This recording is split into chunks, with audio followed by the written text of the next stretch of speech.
paid good money to see this movie. When they go out to a theater, they want cold sodas, hot popcorn, and no monsters in the projection booth. Everyone pretend podcasting isn't boring. Turn it off. Turn it off.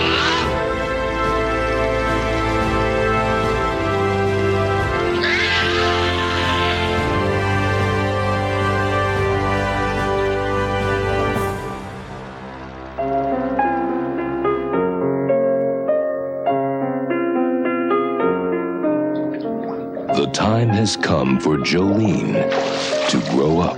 I'm not 12 years old anymore. No, you're not. She is about to unlock a secret she's too young to understand. There's this boy here who is so incredibly gorgeous, I just want to die. She knows what she wants, but it's what she doesn't know that can hurt her. Joleen! Don't answer. When innocence Have you ever done it? becomes seduction. Are you scared?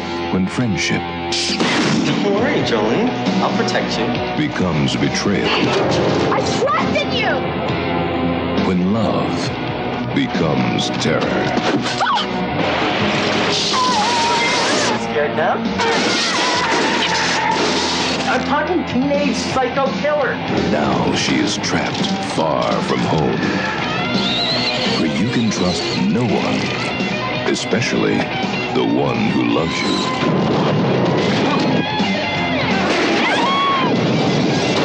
What do you want from me? Drew Barrymore, Far From Home. Growing up can be murder.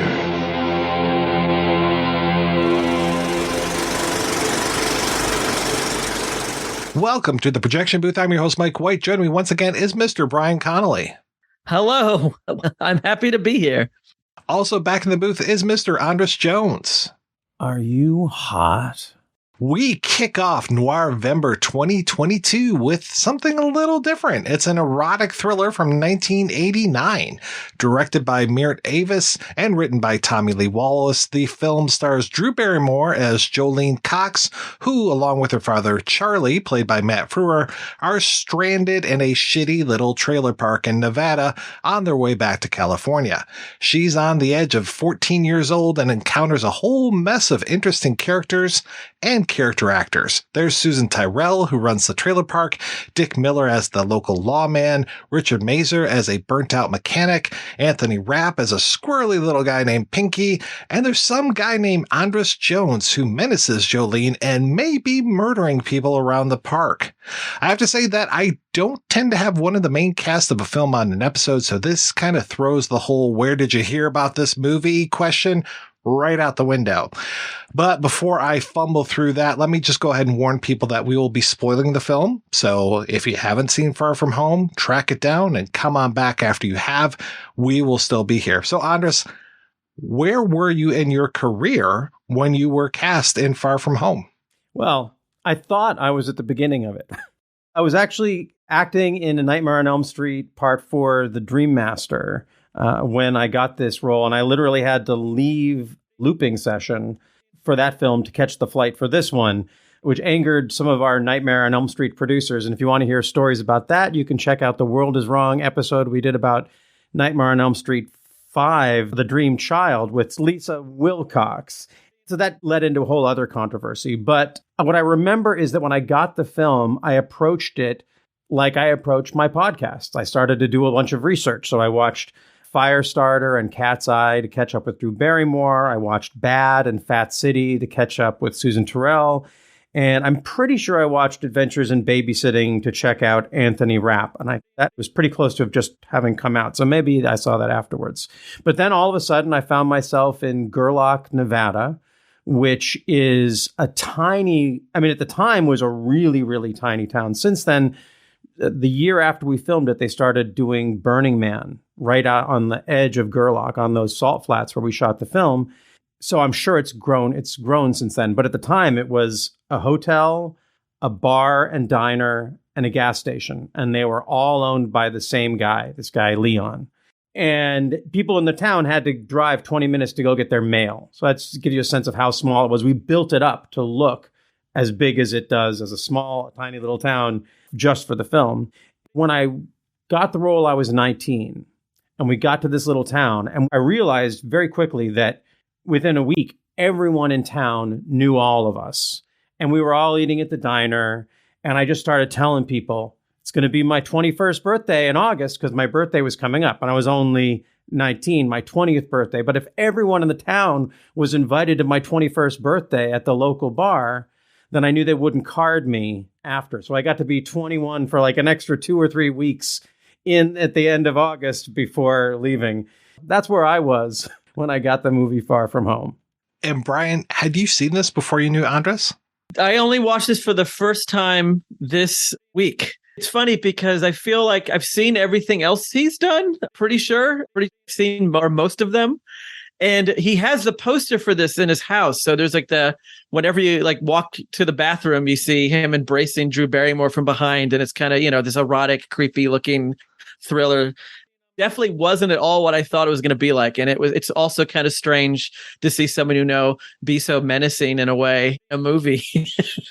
I had never heard of this film until Andras, you brought it up, and this is, your guys' Patreon pick, I should say. So if folks out there want to pick something on Patreon, just go on in there. I think you have to be at the $20 level and above. And these guys, they podcast, so I invite them on and let's talk about this stuff. So not everybody gets invited on to talk about their Patreon pick, but you guys definitely did. And when you brought up Far From Home, I was just like, oh yeah, I love that movie with Anna Paquin and the geese and Jeff Daniels. And this will be great. I just watched that recently. We were talking about Never Cry Wolf and Carol Bell, so I was all set for it. And then no, I looked up your filmography and I was like, oh, okay, what is this? Like, this was not on my radar whatsoever, which is always a bad thing because you would think that people would know about all these movies that come out. And this came out in 1989. Same week as Batman. Oh boy. That might be why we haven't heard of it. But this was also a great time for like your hot singles at Blockbuster, just having, and I said erotic thriller in the beginning, and I was very much debating, is this an erotic thriller? Because there's one sex scene. You guys aren't in it. It looks like a couple of body doubles. I don't even know who the people are. That's the porn star Terry Weigel, and I don't know who the guy was. Did we ever see them outside of the trailer? No. Okay. All right. Because it just feels kind of like, well, it is. It's an insert shot of these two people having sex, Drew Barrymore on one side of the trailer, and then you on the other, menacing like hell. You're channeling all that Johnny Depp, Skeet Ulrich angst into your performance. I love it. Very menacing, very hot at the same time. And your guys' eyes meet, and that's it for the sex. But I'm just like, well, yeah, this does kind of fit into that erotic thriller mode, but I might be disappointed if I were some sort of old pervert trying to rent this to see Drew Barrymore in the buff and then when she says, oh, I'm about to turn 14. Yeah. If you're an old pervert, I think there's plenty in this film for you.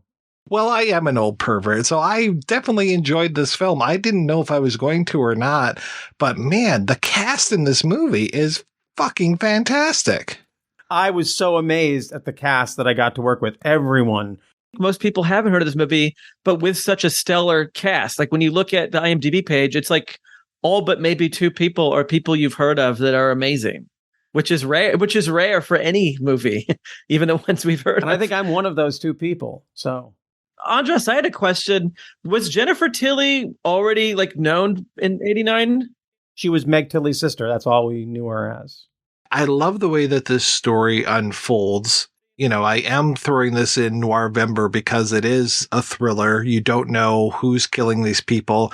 Also, you have Joleen basically is the investigator, and she even gets a voiceover, which is kind of neat. She gets a voiceover courtesy mostly from her diary entries. We get to hear how she's on this trip with her dad and she's just about to turn 14. And it's, I want to get back to LA before I turn 14, but no, they get stuck out in the pretty much middle of nowhere. This whole thing, there's a gas crisis going on. There's no gas in one town. They end up going 36 more miles. They get to another town. By that time, they're pushing the vehicle and there's no gas there either. But there is Richard Masur, which is fantastic. I love that guy. And he's great. This is not a traditional Richard Masur role. And it was so much fun to watch him get into this character because he had a blast. He feels like a character that would have been played by like Howard Hessman, but instead it's him. You know, like usually Richard Masur is like warm dad, or like in License to Drive, whatever. He's like the concerned. He's very dadly, but have him play kind of this like shell shocked from the '60s sort of not quite Dennis Hopper sort of character was really interesting, I thought. For me, he's always the college admissions guy from Risky Business. He was in one, it was a TV movie, and I can't remember who the girl was, but it was basically, he was this real menacing piece of shit, basically like a pedophile. And that's where I knew him from for the longest time. Whenever he would show up in things for quite a few years, I'd be like, ugh, it's that guy. Fallen Angel is the name of the movie from 1981. That's Dana Hill as our main character. And yeah, Richard Masur is just, oh boy, he is big time perv trying to take pictures of little Dana Hill when she's just a teenager. Jennifer, right? You know, you don't look like a Jennifer to me. You got a nickname? My dad called me Pumpkin. Well, we don't want anybody taking your dad's place. Let me see.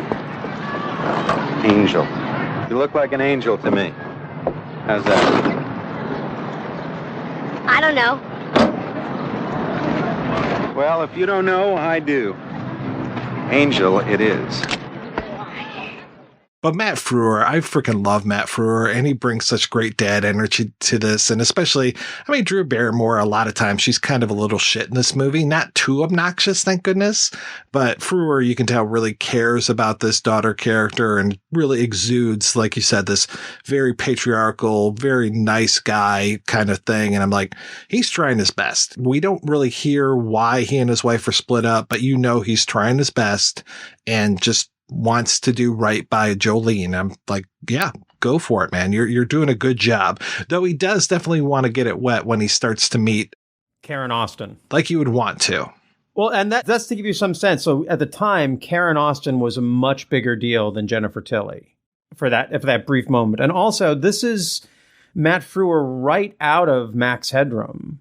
It was maybe like a year after Max Headroom. So it's him trying to see if he can work his way into this sort of not quite leading man kind of role, but not the weirdo roles that he has sort of found his niche in. But what I want to say about working with him is he was the funniest person I've ever met. Maybe I was just younger then, and maybe but I just remember I was laughing constantly. I mean, get ready to get jealous. I spent hours, because we had so much downtime, just hours sitting in a diner with him and Dick Miller and Jennifer Tilly and Karen Austin, just drinking coffee and eating chicken fried steak and laughing our fucking asses off. That guy is the funniest person. He's the greatest improviser I've ever met. Such a great guy. Yeah, I used to watch him on his Max Headroom appearances, especially when he was on the movie channel. To see him in anything ever was always so much fun. And especially I'm like, oh, that's the guy that played Max Headroom, because in the makeup and stuff, he was almost unrecognizable. But since I brought up Dick Miller, maybe we should talk about him and being on this, because he's kind of like one of the worst police officers ever, especially that he doesn't block off the dead body in the little mini mart that they find themselves in, when she's desperately trying to get a soda pop of some sort and goes in and basically almost slips on the blood of this dead body. I was shocked to see him play the sheriff, because I feel like he would be the gas station attendant. Like if this was any other movie, Dick Miller, to see him with such authority is kind of weird. Usually he's more like the guy who's in the muck being the everyman, and to have him be like the main authority of this little town that threw me. I thought that maybe he was the killer at some point. I was like, maybe there's a reason why he's the cop. Maybe Dick Miller is the killer. I like how it rhymes too. So I didn't just suggest this because I want to talk about a movie I was in, although why not? When you're in a movie, you'll never see it. I'll never be able to see this movie. I've had people talk to me about it before who really like it. Strangely, I've met several women who've told me they used to masturbate to this film. Wrap your mind around women's sexuality and try and figure that one out. And not all women, but these two women who did not know each other from totally different times and different places. But I really am curious because, Mike, I'm a huge fan of your show. I love your point of view on things. Bryan, I know you really well. And mostly I'm so curious to get your impressions of this film because I respect you both. And I hope that maybe through this, I can get a sense of what it is actually like to see this film. Like, I'm really surprised to hear the things you're saying. Like, first of all, that you thought it was good. It's kind of amazing to me. Also, this conjecture about Dick Miller. So please, give me more. Give me more of this. I was thrown quite a bit. Are you driving that remote control car? Are you supposed to be driving that remote control car that's hitting Drew Barrymore? Because we get that car and then we get your introduction. And for the first time I watched it, I was just like, oh, he's the guy that's driving this. And then when I rewatch it, and I do have to say that this movie gets a lot better on a rewatch after you know what the twist is. And then it's like, well, maybe that actually wasn't him at all driving that car. That could be somebody completely else. And I think that it is. I think so, too. I think that it's Anthony Rapp. I think he's the one driving that remote control car. And he's hiding behind something, and he probably drove away and he ran away because he's the shy weirdo who would try to get someone's attention from a remote control car. Whereas Jimmy is not afraid to walk right up to Drew Barrymore and be like, "You and me, we're gonna do it." He doesn't need a remote control car to get her attention. That's kid stuff. The only thing I really remember from working with Tommy Lee Wallace is before that scene, he pulled me aside and he was like, I want you to be Jim Morrison. I'll do my best. I'll do my best, sir. I read the script last night and it is interesting, and we'll hear from Tommy later on in the show, but it's very interesting how the movie is very similar to the script, but it feels like, how can I put this? Like, the connective tissue isn't necessarily there sometimes. So there are these questions like that I'm asking. I mean, this is a good question here because it's actually pretty good because it's like, well, I think it's him. No, it's actually this other guy. And like, my opinion changes as I watch it a second time. But then reading the script last night, I was like, oh no, there's actually a little bit more in here. There's a little bit more in here. And just like, there's little connectors that go through things. So like, Anthony Rapp has this knife later on, and then they talk about how the knife was stolen from this place, and there's the gun and how the gun was used on the dead body that's in the mini mart. And then you get to find out, oh, that was this guy's gun. He got shot with his own gun. So there's like all these little pieces in there. And I'm just like, oh, okay, it's like it would have clarified things more, but at the same time, they are things that necessarily need clarification. They are things that I can really see why they're on the cutting room floor. You talked with Meiert too, right? I did, yes.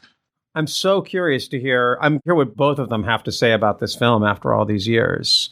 So yeah, we get this dead body pretty much right off the bat, and then it's a matter of like... Farrell Hovis. I think that's his name. What about Farrell Hovis? Did he deserve it? Yes. Oh, God. I thought you were dropping the actor's name. That is one of my favorite character names. I love it. Farrell Hovis. Good job, Tommy Lee. Good job. And that really sets us up to this whole mystery. And from there, we just get this whole thing of introducing characters getting bumped off. And I mean, one of the first murders we actually get to see is Susan Tyrrell when she gets killed. Susan Tyrrell, I mean, we've talked on this show so many times about how much we love Susan Tyrrell, and she is fucking unhinged in this movie. Totally. And I love that she shot almost the entire time with a wide angle lens that just makes everything distorted. Like, this is almost fisheye we're talking here. Everything is distorted. There's way too much room inside of her trailer with this lens that makes it look like it's huge, but it also just distorts her and makes her performance even bigger. Like, if you couldn't think that Susan Tyrrell could get bigger, she's bigger in this movie. She is just unhinged. I love it. Where's the coupon? There's no coupon. Just shut up and eat it! You loved us. Yum. Disodium inosinate pyridoxine hydrochloride. These are poison. Poison? Poison. Mommy? They're good. They're good. You little bitch! Ooh, Mommy said a bad word. Get out of here, young girl. Get up. Get the fuck in here, you little witch. Get over here and sit down. I don't know if she was just doing it for the role or if it's like that. This is just how she rolled, but it'll help you to feel that character is that she loved eating pickled eggs out of the jar at the bar. And I always associate that character, not Susan, because I got to know her well after and we stayed friends and she's just a classy lady who was wild. But at the time, just the vibe of pickled eggs and that character, that's all I think of when I think about her in that role, just like chewing on a pickled egg. Always threatened to run away, never does. Like she's W.C. Fields or something. I love it. The slick back blonde hair that she has, the tattoo on her back that she's got, it's almost like she's always in a slip. She never wears like proper clothes until she finally gets out of her clothes. And then somebody, could it be you, Jimmy? Could Jimmy be murdering his own mother? Is that a bridge too far? I don't know. I wouldn't put it past this kid. He's kind of a bad seed. Jimmy walked on down the hall. Her death scene was really shocking to me because this is the first time I saw this movie. Is that a pun? I didn't mean it to be. Because I didn't know this was going to, like, again, I didn't know anything about this movie, so I didn't know it was going to be this kind of movie. Like, going into it, I thought, this is going to be just some blossoming romance sort of thing. But then when she gets murdered, and it's just like, what is this movie? It really threw me for a loop, that part, because I wasn't expecting her to leave the movie so quickly. And then I was like, wait, is this a murdery movie? Oh, this is a thriller. I didn't realize it was a thriller until that point. Like, even with the dead body and the mini mart thing or gas station, that was like, maybe this is just adding to the character, how this town is weird. But then once she gets killed in her bathtub, then it just totally threw me off. And then I really love that she then stays in that tub for days. Yes. And yes. Nobody notices. You think in a town of only like 10 people, someone would notice one of those 10 people being gone for a day.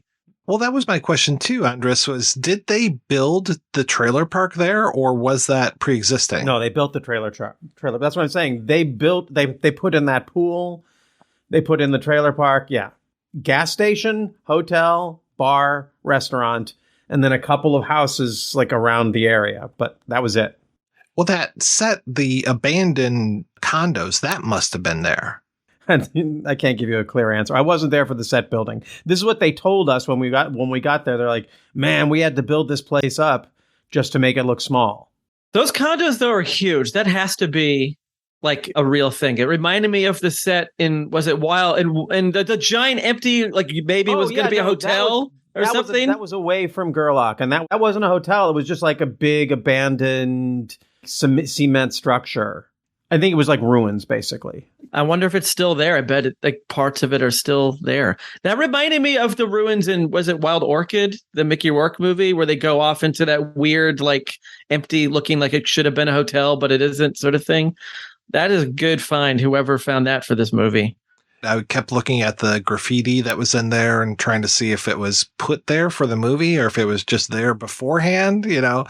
I love Anthony Rapp, who we get introduced to Pinky pretty right off. And then when we find that these abandoned, I call them abandoned condos, it was supposed to be some sort of like big project, luxury apartment type of thing that just never happened. And I like how they've got the sign out front, coming soon. But his lair with all of the TV sets, I don't know where he got all these TV sets. I don't know where he's getting the electricity for all these TV sets, but it's just a really cool place. And I like that it kind of reflects what's going on inside of his mind, because we don't know much about Pinky throughout the entire thing for good reason. But to see all those TV sets and just all the little gizmos and gadgets and stuff that he has collected all throughout that room, it's like, okay, this is really giving me some good insight here. He hadn't come out at the time he had made this film, but he was on the verge, and he really brought that to this character. I feel like there's the sexual confusion, or maybe not, I guess in the character, the sexual confusion that he's feeling. I feel like Anthony was able to put his own experience into that. And I feel like the time that role, and maybe this is the way it is just with everything, but the time that role he seemed sort of, I didn't see that. I was blind to that aspect of his life or that character. And looking back on it, I think it makes it much richer. And also, interestingly, he ended up, after that film, he ended up going and he lived with Susan for like a month or two in LA. And I know they became very, very close friends. And I know she played a big part in helping him to figure out how to move into his adult self as who he is. So it really adds to the character. I think the way, whether he was playing it intentionally or not, it does feel very much like he's torn between Jimmy and Joleen. Nice also that they have these J names, both of them. And he's trying to figure out what he wants to do, and he doesn't really know. And then it's also nice because, he's very much a Norman Bates character, especially when we find that he's kept his mother or a relative, but I think it's his mother, preserved inside of the apartment. It's not the basement like we have in the Bates house, but it's very similar the way that this happens, and the way that when Richard Masur comes in as Puckett, I think his name is, when he comes in and discovers this. It feels very Vera Miles discovering the body, and there's no male to protect him from getting stabbed by Anthony Rapp, though apparently it's not that good of a stabbing because he seems to be okay by the end of the film. Yeah, shockingly so. Yeah, it's a surprise. Usually an ice pick through the back, that's not a good thing. So as we're going through all these actors, I'm curious, Andras, like what Drew Barrymore was like at this time, because this is sort of a really interesting spot in her career, because like she kind of hadn't made a hit in a few years, even though she was still a kid. Like Cat's Eye was 85, Five Star was 84, and then we don't really get another big thing with her until Poison Ivy in 92. And so this is like kind of in the middle, and this was, maybe right after she was like the 13-year-old partying at Studio 54 and all this, like her crazy, this is a person who became sober when they turned 16 or once they became an adult, became sober. So was she like, what was she like? They got her out of rehab to make this film. So this was her first sober film. Her mom, Jade Barrymore, was on the set. Well, I can only speak from my own experience. It was weird. Because she's 14 and she's so much more sophisticated than I am. I'm a kid who's moved out to Hollywood 2 years before. He's in his second movie. She just got out of rehab and has been in movies her whole life, hanging out with famous people. So on the one hand, she was much more mature and much more sophisticated than me, but she was still a 14-year-old kid. That sort of, it would be a little bit disconcerting because sometimes you'd be treating her like she was an adult and then she'd say something and you'd be like, oh, no, she's a kid. Making it even more confusing for me was that she had a huge crush on me. This is the thing. The role you get cast in determines how people on the set treat you. Maybe it's different if you're famous, but when I played a nerd, the craft services guy will be making fun of me.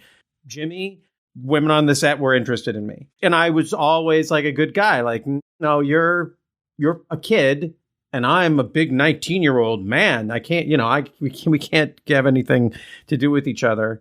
But she was, and she, it was that push and pull thing. And at the same time, also, her mom was also kind of like, there was like some weird competition going on between the two of them.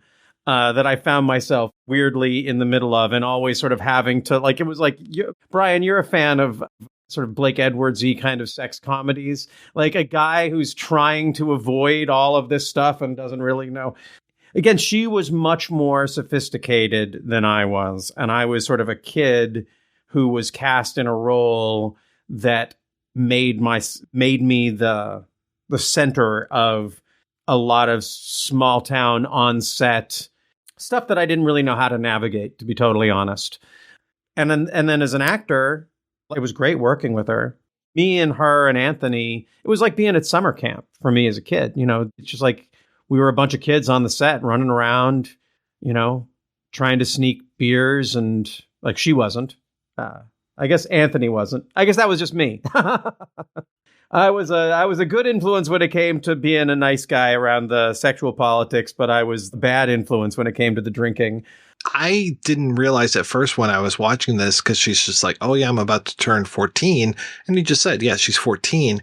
She really is 14. This is not a woman of 18 pretending to be younger. This is her actual age. And I totally forgot about that. Cause yeah, like to your point, Bryan, like in 2 years, she's doing Poison Ivy. I think in 3 years, she's doing Gun Crazy and the Amy Fisher Story. I mean, I'm super old, so I made a reference to Amy Fisher the other day, and nobody that I work with understood that. They don't understand any of those like early, real tabloidy type stories of things. So if I made a Joey Buttafuoco joke, they wouldn't get it, They just think I was speaking Italian. But yeah, she's 14 here, and she is being shot so sexually. Her ass is the star of this movie. Her breasts are not on display, but everything is just like, hey, look at this child, basically, and how sexual she is. And now that I know that she really was 14, it's just like, oh, this kind of gives me the heebie-jeebies a little bit. But it makes the scene of your attempted rape of her even worse. Because, yeah, to your point, you guys start off, there's this whole like chemistry thing. You're, doing that whole bad boy looking under the bangs that are kind of thing. Like, okay, good.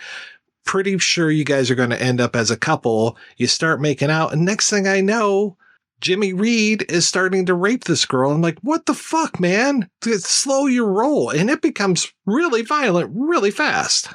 So let me tell you how that shooting day went. So first of all, those waters, those are hot springs. Those are not cold waters that we're going to. It was nice. My understanding is that nobody can get to those hot springs anymore. Because if they made them available, the people who come to Burning Man would overrun it. So when you watch that film and you think, oh, they're jumping in the cold water. No, that's hot, sulfury water. What I remember from that day, I have to say, I think I'm more scarred by that scene than Drew could ever be. Again, she's many more experiences than me before I got to that. But on that day, everyone came up to me and was like, the producer, the director, and you got to be gentle with Drew. This is her first kiss. This is Drew's first on-screen kiss. Okay, I don't really think of this didn't prepare for this as a kiss scene. This is a rape scene. This is not someone's first kiss. She's going to I hope that this character has a future first kiss. That's not this.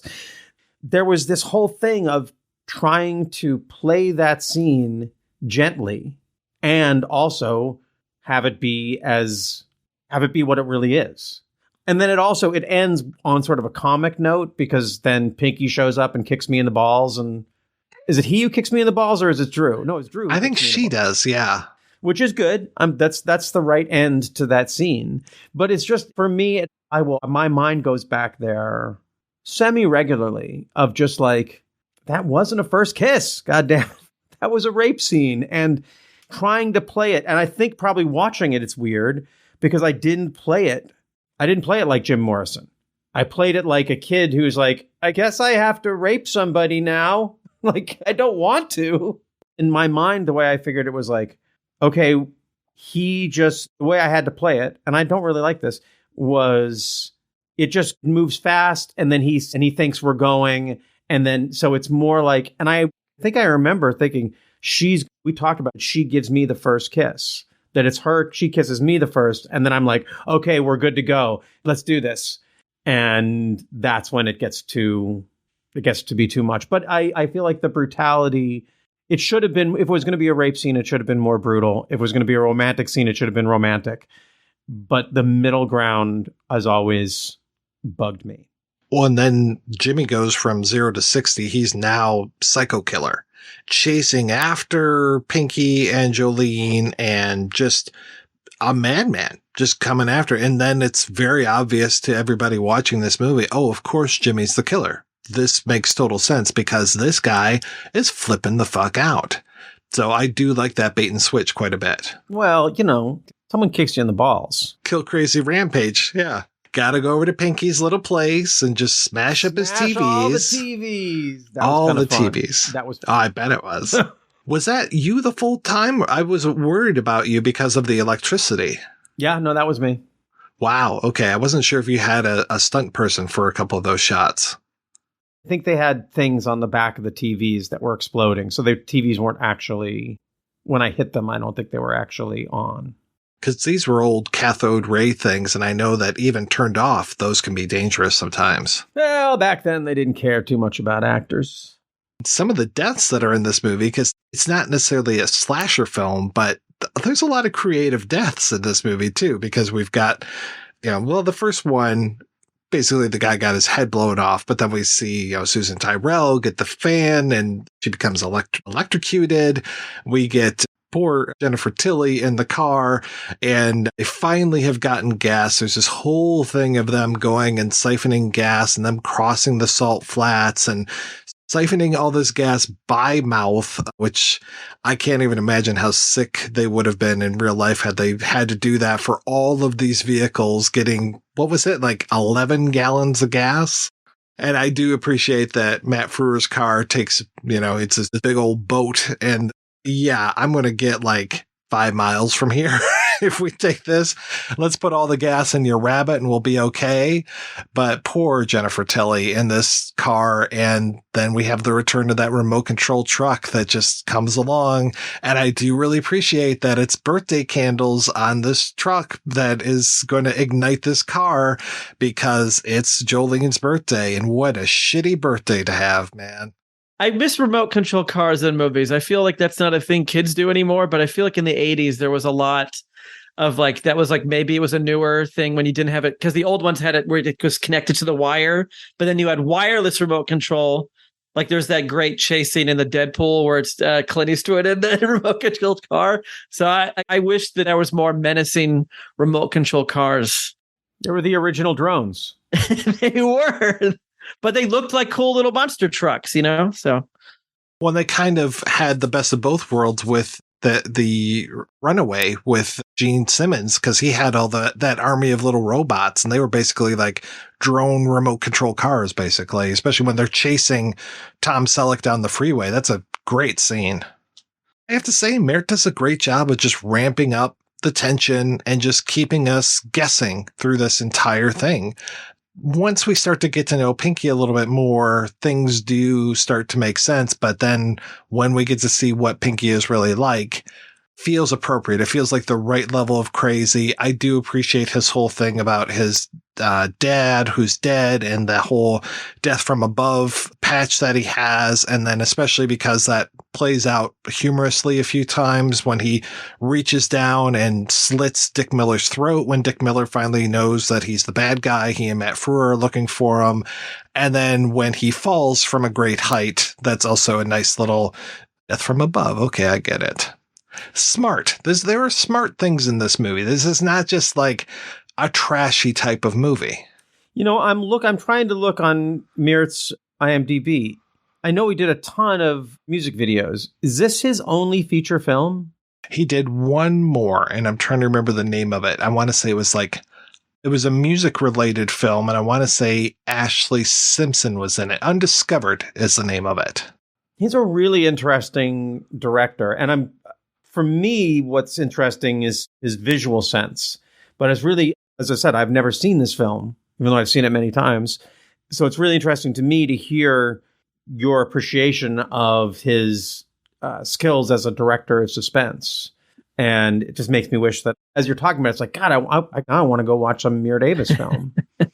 But the only one we have is undisclosed. He was a music video guy, right? He did a bunch of the U2. Like, was he doing like the Joshua Tree? Some of the videos for that? Earlier, he did a music video in his first thing is doing I Will Follow for them in 1980.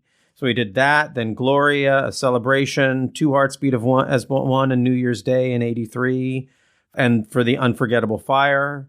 And then he did all at the time when we were doing this, it was right after Joshua Tree, and he had just done videos for With or Without You, Where the Streets Have No Name, and Bruce Springsteen's Brilliant Disguise and Tunnel of Love. So he was just like making the biggest music videos in the world. This movie feels like those videos or the way those songs sound, like that kind of empty, kind of mysterious in the desert sort of. I feel like maybe that's how we got this movie, was from doing all that Joshua Tree stuff. Did he do this instead of doing Rattle and Hum? Because wasn't he invited to direct the U2 movie? Why was it somebody else? Phil Joannou, the director of a film we covered on the World Is Wrong podcast, State of Grace.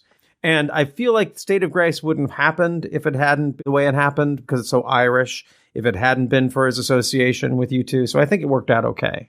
There's also something about this movie that reminds me of kind of the 80s was really into like these people kind of in the desert. I don't know if it's because we were so about like Reagan and being in the big city and making money in Wall Street that we had to have this art out in the desert. But this feels very much like a post Paris, Texas sort of feeling, just sort of some of the shots, or like Red Rock West. This is that kind of noir film where it's like the Red Rock West or U-Turn, or even going all the way back to like Bad Day at Black Rock, like the person who's like stuck in the middle of nowhere, like literally in the middle of nowhere, and all the weirdos they have to deal with in the town, and all they want to do is like leave or get gas, and they just can't. They're just stuck. Or more polite, Hills Have Eyes, maybe. This kind of plot is always very unnerving to me, just because like I live in Texas, and there's a lot of those towns you drive through, and you always wonder, like, if my car breaks down here or between here and there, what do I do? Who's going to help me? What's going to happen? Like, even the bigger towns like that, like Marfa, still has like nothing really there. Like, I stayed in Marfa for a few days, and it was hard just to find food to eat. And this is like a popular, like the big art town. And I had to literally eat at a gas station, like crappy gas station food for days, because there would be a restaurant and someone would explain where it was, and then I couldn't find it. And I was just like in this town in the middle of the desert with nothing to eat but like terrible gas station tacos. They're like, we're going to give this Yankee some trouble. As you said that, I realized the owner of all those places was not Leon. I'm sorry, his name was Bruno. I hope you can understand why I would have got those wrong. But yes, it was Bruno's place. Quite the baron in that town, just owning everything, getting everybody's money. He was on the verge of he was already controlling that town. But when Burning Man moved in, I just have to think that guy just made so much money off of like people whose cars broke down or were hungry, like $5 bottles of water. The Park City of the desert, $20 for a slice of pizza. Was Susan Tyrrell, was her character based off of Bruno? She's just like, yeah, $2 to use my phone, but I'm calling collect. $2 to use the phone. $1 for these drinks. Actually, you know what? She might have been inspired by Bruno. She was just soaking everything up. I really do. Like, I do feel like she was eating those pickled eggs just to like gross me out and like create like, because I think she could tell I liked her too much. And she was like, no, you're supposed to hate me. Here. And she would be like the best aunt in the world, Aunt Susan, who just comes over and is just like, wow, what the fuck's going on over here? Yeah, no, you're totally right about the whole desert thing. And you are going to have your minds blown perhaps when you hear this interview with Tommy Lee Wallace and hear how this went from almost a post-apocalyptic story of bands of kids roaming the deserts as like marauders. I mean, we're talking like Mad Max 3 type of stuff going on here.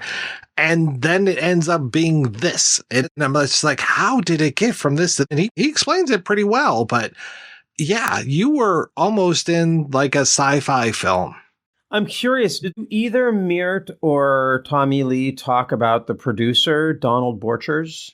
A little bit. Tommy talks a little bit about him and definitely talks about how that he was pretty sad that he didn't get to direct this. And it sounds like from what you're saying, maybe he was kind of directing some things, at least telling you to, Jim Morrison it up here. Yeah, he definitely he wasn't on the set for the whole time, but he was on this, by the time he was on the set.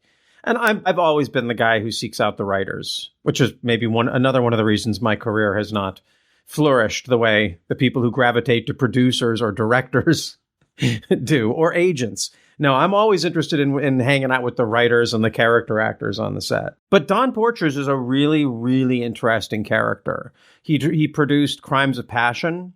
More germane to this conversation is that he produced Two Moon Junction. I feel like that had, like, he wanted this to, I feel like this was packaged to be another Two Moon Junction. Sort of a sexy coming of age girl on her own kind of story. I have actually, to be honest, I haven't even seen Two Moon Junction. Have you? I've seen Two Moon Junction just because I was a huge Sherilyn Fenn fan.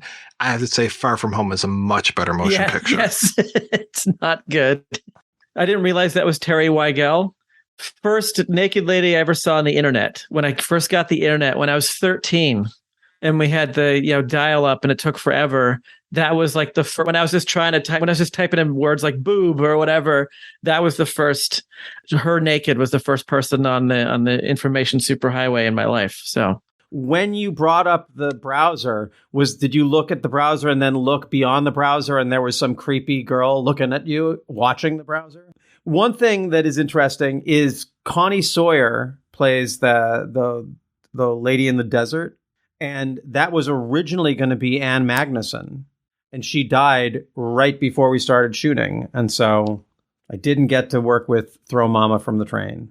Anne Ramsey. It was Anne Ramsey. It would be wild if it was Anne Magnuson. That would be kind of a weird role for her. Anne Ramsey. Thank you.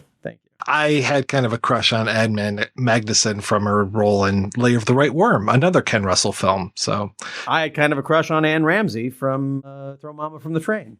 Yeah, I preferred her look in Goonies, but especially her look in, what was that, Deadly Friend, when she gets her head exploded by a basketball. So I do really like how this movie ends with basically the family unit now. We've got Matt Frewer, we've got Drew Barrymore, and then Karen Austin. Now we have mom, dad, and girl going off back to LA, back to safety. It's kind of nice that we end that way. And do you notice what else? On the way out, Jimmy's leaving town.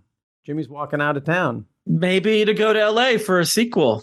Well, and Jimmy didn't survive that script that I read. He dies. Your character got ganked by Pinky. So there is no Jimmy hitchhiking by the crossroads kind of thing, waiting for a truck to slow down at that railroad track. You dodged a bullet, my friend. That's not usually the way it works. Like, see, and they usually kill me off. My character is written to survive, and they're like, let's kill him in the middle of the movie. Check out Nightmare on Elm Street Part 4. Get the sequel Farther From Home. Farther or Further From Home?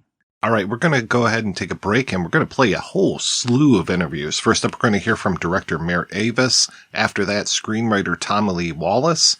Then we'll hear from cinematographer Paul Elliott. And last but certainly not least, producer Donald P. Borchers. And we'll be back with all of those right after these brief messages.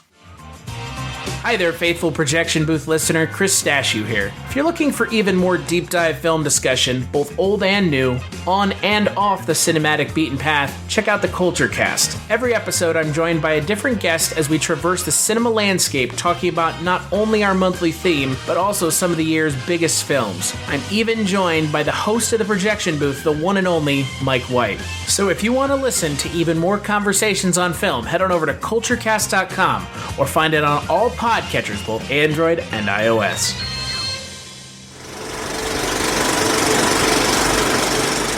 All right, welcome to the interview portion of the show. First up, we're going to hear from director Meiert Avis. I know you've done, hundreds of music videos, or over 100 music videos. How did you get involved with that, and how did you meet up with U2? Well, I was living in Ireland, and I knew a band called Supply, Demand and Curve that were kind of a jazz fusion band, pretty good band. And I just thought that this was, before music videos really existed. I made a video for them just for fun, not to be released anywhere. And the bass player in that band was a guy called Bryan Masterson. And he and I and a couple of other people ended up building a music studio in Dublin. And that became the sort of recording home for U2 once they got a record deal. So I used to hang around. We also, Jim Butler, another engineer, and I built some video facilities upstairs from the studio. So while you two were recording, they'd come up and hang around looking at video, seeing what we were doing. So I got to know them. You know, the recording process is a pretty long, drawn out, tedious process. So for entertainment, they'd come and hang out with us. So got to know them, and we'd talk about videos and show, you know, look at old movies of Jerry Lee Lewis or the Beatles, or that was sort of the beginning of music videos anyway. So Bono, he's a real student of performance. Like, he's watched every performer that ever was, you know, Little Richard, James Brown. He knows them all backwards. He knows their shoe sizes. You know, he's a student of performance, you know. So I became part of that process. And when they had a video to shoot, I think they had 10 grand or something, I was the obvious person to do it because I was the person who knew about videos. So one thing led to another, and we made videos and they worked out okay. You know, videos, there wasn't really a roadmap then. You didn't really, you know, we were inventing an art form, essentially. You didn't really know what a music video was. That you just knew it had to be challenging and entertaining and break some rules and make some rules. And, you know, and if it worked, it worked. And if it didn't work, you were history. So that was the way it was. You were doing this before MTV even started. I want to say your first videos were 1980 and MTV didn't start until August 81. No, for sure. Myself and a couple of other basically English, you know, directors in England. I think most of them were, I mean, there were maybe 5 or 6 directors who really, if you look back at it, basically invented a new art form. That's the way I look at it. So, you know, I was very lucky, basically. And I proved to be good enough at it to survive. And then you get struck by lightning. You hook up with it. Most directors, if you look at their careers, they would have hooked up with some band and had a hit of some kind, you know. So it's very hit driven. You have to be good, but you also have to have a hit. I mean, it's amazing to me to look at just how different the videos are that you've done over the years. There's not necessarily like, oh yeah, this has to be you doing this. I mean, even to look at like With or Without You and Where the Streets Have No Name, 2 completely different approaches to making a video, and it's the same guy behind the camera and it's the same 4 guys in front of the camera. That can be a good thing and a bad thing, I think. I mean, I always try and serve the song, not, you know, like there's 2 ways of approaching a video. You can say, I'm a genius and I've got all these cinematic ideas and your song is the soundtrack for my movie. That's one way of doing it. And I've done that a couple of times. But more often, I think it's better to see what your emotional and creative response to the song is and really work that out and then shoot that. I think it's better for bands. You know what I mean? Like if you want to support what the band are doing, which is really your job, then you're better off trying to serve the song, you know, because the song is at least 50% of the video. You know, one can't exist without the other. I serve the song. I'm not making mini movies when I make a video. I'm making a video. You know, that's what I'm saying here about inventing an art form. It's not a short movie with a soundtrack. It's something different, you know. The video for Where the Streets Have No Name is one of my favorites, and just the chaos that you capture with that. I mean, how many cameras did you have rolling at one time? I think probably 7 or 8. I can't remember exactly. Enough, you know, and the helicopter went over. So there was, you know, by that time, well, it was all 16 mils, so it wasn't that expensive. And it was a short day. It wasn't like you were shooting way into the night and paying everybody overtime. So you put your resources where you need them. You need multiple cameras, multiple angles. They did 3 or 4 takes, basically. Well, they did a mini concert. So a lot of the coverage you're seeing isn't actually of that song. I don't know about a lot, but certainly, especially with the crowd, doesn't really matter what song they're dancing to, they're still going to dance, you know. So the chaos, you know, people question whether it, you know, was it all staged and all this stuff, and it really was planned very carefully. Like we reinforced the roof of the building, and all that kind of thing to make sure, safety is the first issue. Like if the fans had got up on the roof and the roof collapsed, that wouldn't have been a good look. So a lot of planning went into it. One of the places I'd scouted was the $1 Billion Hotel. I don't know if you know Los Angeles, but there's a very old hotel there called the $1 Billion Hotel. And we scouted that as one of the locations just because I like old sort of Blade Runner type buildings. But the roof of that was so high that there wouldn't be any connection between the audience and the band. And, the idea was really derived from the Let It Be rooftop shows. But looking at that, it wasn't really, I wanted to do something that was more spontaneous or something, and it had using technology to bring the audience to the show. So we were leaking information about it beforehand. Whereas the Beatles thing was much more either looked more, they just went up and did it. But basically there was no connection between the band and the street. People down in the street couldn't see the band. They could just hear the band. You know what I mean? So I wanted something where we were down on ground level, and the $1 Billion Hotel was 20 floors or whatever. But I needed a background that sort of had that context. I built, or the art department built a sort of billboard sign that's in the background of the shoot that you can see. I mean, most people won't see it, but it sort of separates them from just being against a white sky all the time. So I guess what I'm trying to say, there's quite a lot of planning and preparation and design that went into what we did, up to having a backup generator on the roof, because we thought the cops would would shut down the generator on the ground, which they did. So you're sort of planning for chaos, you know what I mean? And by 6 o'clock, I was back in the hotel watching it, and it was like the first flash mob, really, is what it was. It was a good move by all involved, and it took some balls, like the record company and the management and the band. I mean, literally anything could have happened. But what did happen is they were on every news show that night in America. So the band went from, basically a cult band to a national phenomenon overnight, so it was pretty effective as a way of communicating.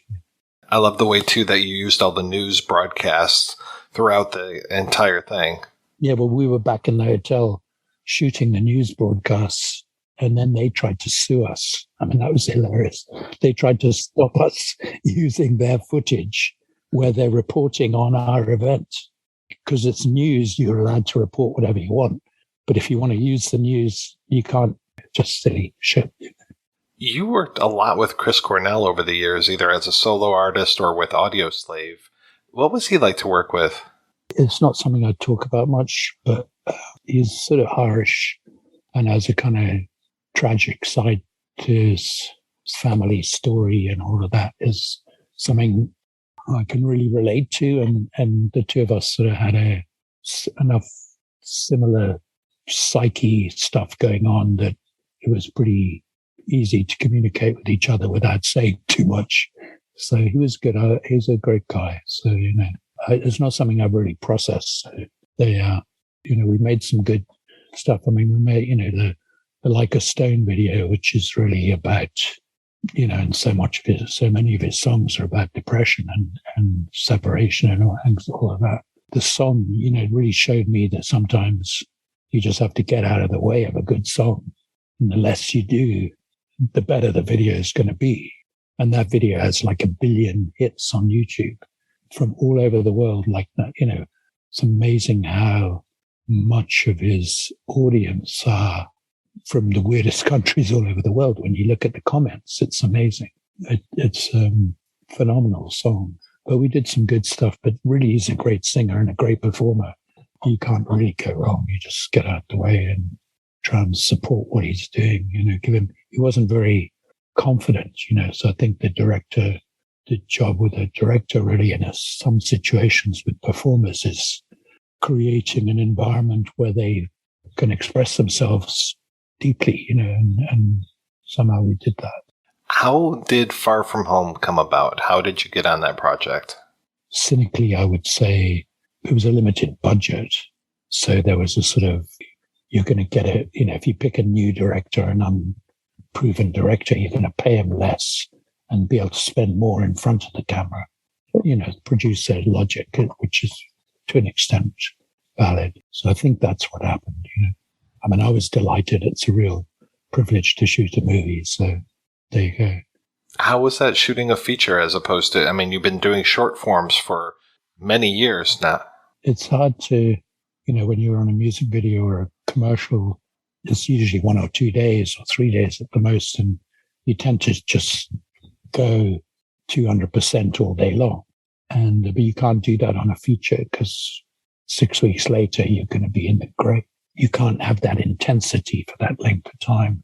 So it's very hard to pace yourself, if you're dealing with a singer, you're really dealing with one performer. There's, sometimes you'll do a duet, but it's essentially a monologue of some kind. Whereas dealing with dialogue and different characters and how they bounce off each other. And then you got the plot. And then, there's a lot of, obviously, exponentially more moving parts to deal with than you do have on a video. So difficult process, but, people do it.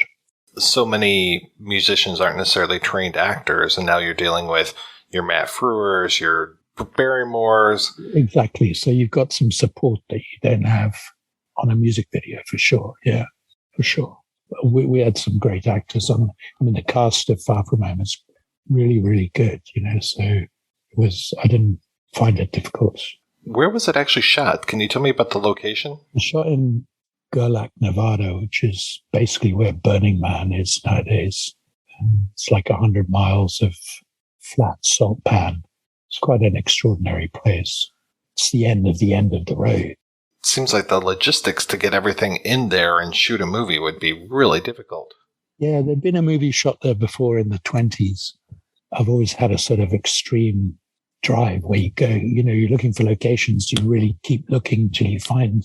And it had a water tower, which nowhere else had, that gave a place for the gunman to shoot from, and all. It just worked. It was a good location, and people, there was enough hotels and so on and trailers there for us to stay in, and it worked from that point of view.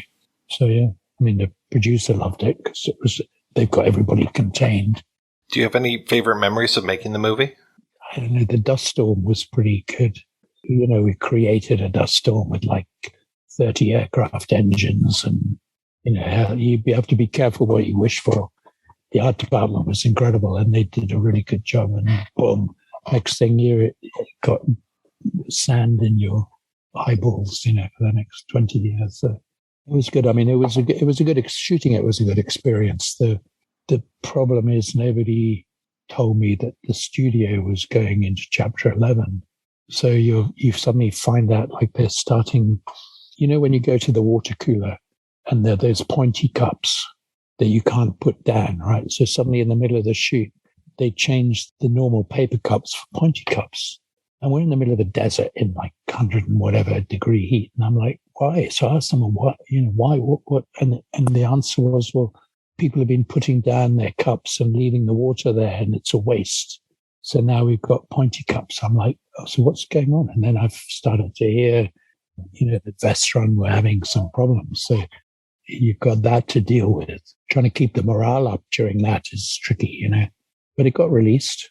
So it was in the cinema for an afternoon. That was the era of straight to video, Like the problem is that I was trying to make Psycho for teenagers, right? Like suspense. And by the time it came out, the studio wanted it to be a slasher movie. And the slasher genre was well played out by then. It was baked and done. They just wanted to get it out and write off the loss or whatever their accounting procedure is. So from a marketing point of view, it couldn't have been worse. Just the timing. And you can't blame anyone. The company ran out of money. So what do you do? But it's finding its own sort of fans on YouTube now. People are much more gracious about it than they were when it came out. So that's good, I guess. Was it poorly received when it came out? It was crucified, yeah. It didn't really come out. You know what I mean? It was It was everybody. The problem is, like, to some extent, the industry relies on momentum in the marketing, and interest. And if they know it's a wounded animal, everybody needs some meat now and then. You know what I mean? It wasn't well received, no. But that's because it wasn't a good slasher movie, and it was sold like one. I mean, it wasn't ever meant to be a slasher movie. So there's many, many, many, many more movies get made than ever succeed. So, it's what it is. I think it was, 16 years later that you did your second feature with Undiscovered? How was that? It's got some great music in it. It's got some great actors in it. It didn't get an audience for one reason or another. Basically, I think that, for every 100 movies, there's only 5 of them that find an audience. So what can you do? Happens. It wasn't a great movie. I've yet to make a great movie, which I hope to do one day. But it's a good movie, and it's got great music and good performances, and all of that. I mean, it's a story for another day. If you really that one, but you learn a lot. The writing is credited to John Galt. Is that a joke name? I wouldn't say it's a joke. It's definitely a pseudonym. Yeah, which would probably apply more to Far From Home, because the writers' strike hit right in the middle while we're shooting it. So that was another whole thing to deal with. You've got like 20 different colored pages, and you're trying to assemble the script every night, and the real writers couldn't write because they're unions, so other people would write, and you didn't know where they were coming from, and it was difficult. So a good script really matters more than you can imagine. It's like a good song. It's the same thing. What are you working on these days? Been working on technology startup called Magic Leap, which is a sort of immersive reality classes. I've done a music video for Papa Roach years, 2007 or so, which was in a kind of immersive 360 video, which is, years before Oculus and all of that. Like, I've always been interested in that technology. So I got involved in Magic Leap at a certain point, and that became a sort of $1 billion startup, and it's had its ups and downs, but it's the best hardware for that. Microsoft have a version and Magic Leap have a version, and it's really, it overlays, you're seeing through glass, but imagery is overlaid on top of what you're seeing that's tracked into the environment that you're looking at. So look up Magic Leap and you'll understand it's very complex piece of, and it's really the next layer of entertainment technology. Sort of combines video games in the real world. You can have a gorilla sitting in your living room talking to you, and as you move your head, it's tracked so it stays in the seat, and its eye line moves wherever you are. It's like immersive hallucinations around the corner. That's been good. And then I'm working on another project about using the blockchain for creative rights management. That whole business, especially in the music business, is really antique. The payment of money to artists is still done with a sort of paper ledger, basically. And blockchain is a digital ledger that's in real time. So that's another project. And then I'm working on a university project, trying to start a sort of sustainable development university. So I keep busy, but I'm a movie script called The Third Policeman, which is one of the funniest books ever written, that I'm trying to get cast and financed, but so far it's just too weird for people. There may be a way of combining that and the Magic Leap technology, because it's a very hallucinatory, sort of magical realist comedy novel. See how that goes. Is that Flann O'Brien? Am I remembering that right? He's the one, yeah. Did you read the book? It's been a while, You're but one of the few who did. It was probably back in 2005 or 6, I want to say, because I want to say that there was an episode of Lost that was making reference to it. That's correct, yeah. No, it's a very, very unusual and powerful piece of literature on all kinds of levels, so, and it's really, it was on the Guardian's list of the 100 greatest novels, and it's the only one that hasn't been made yet. Why not?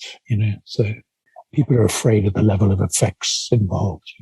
I've got Weta involved, and they're interested to do the effects and all that kind of, so we're working on that.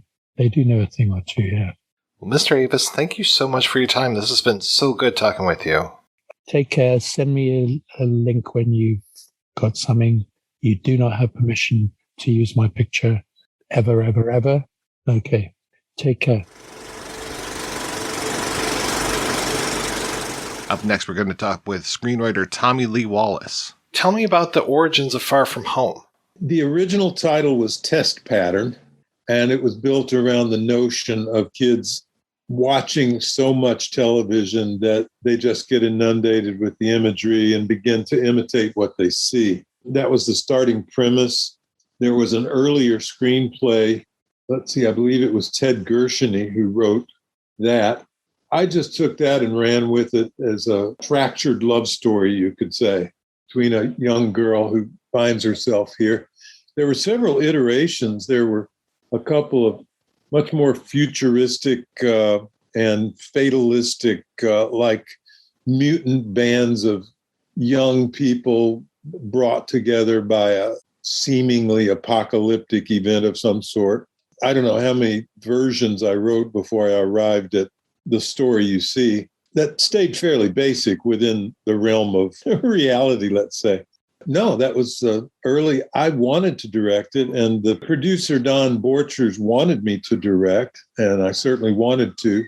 But by that point, this was after I directed Halloween 3, and that was when I entered the Directors Guild, and Don was trying to do it on a shoestring, and so he was unable to hire me as the director, which was unfortunate. I knew exactly how that movie should go. I think the guy who did it did a pretty good job, and certainly having Drew Barrymore along and Matt Frewer along did not hurt a bit. So I think all in all, it came out pretty good. I'm just still trying to get over the idea of bands of mutants roaming the wasteland.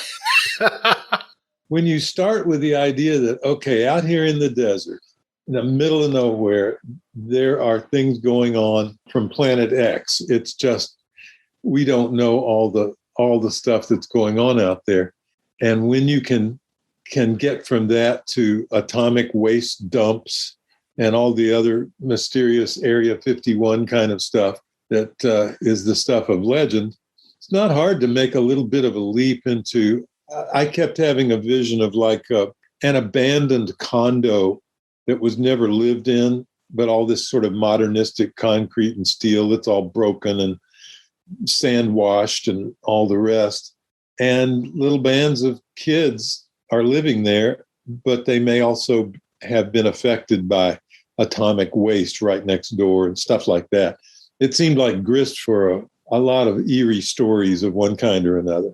It's funny how there are still holdovers of that with the trip across the radioactive plane to get the gas that they siphon, or Anthony Rapp in that abandoned complex. And I read an earlier version of the script. It was pretty close to what we see today.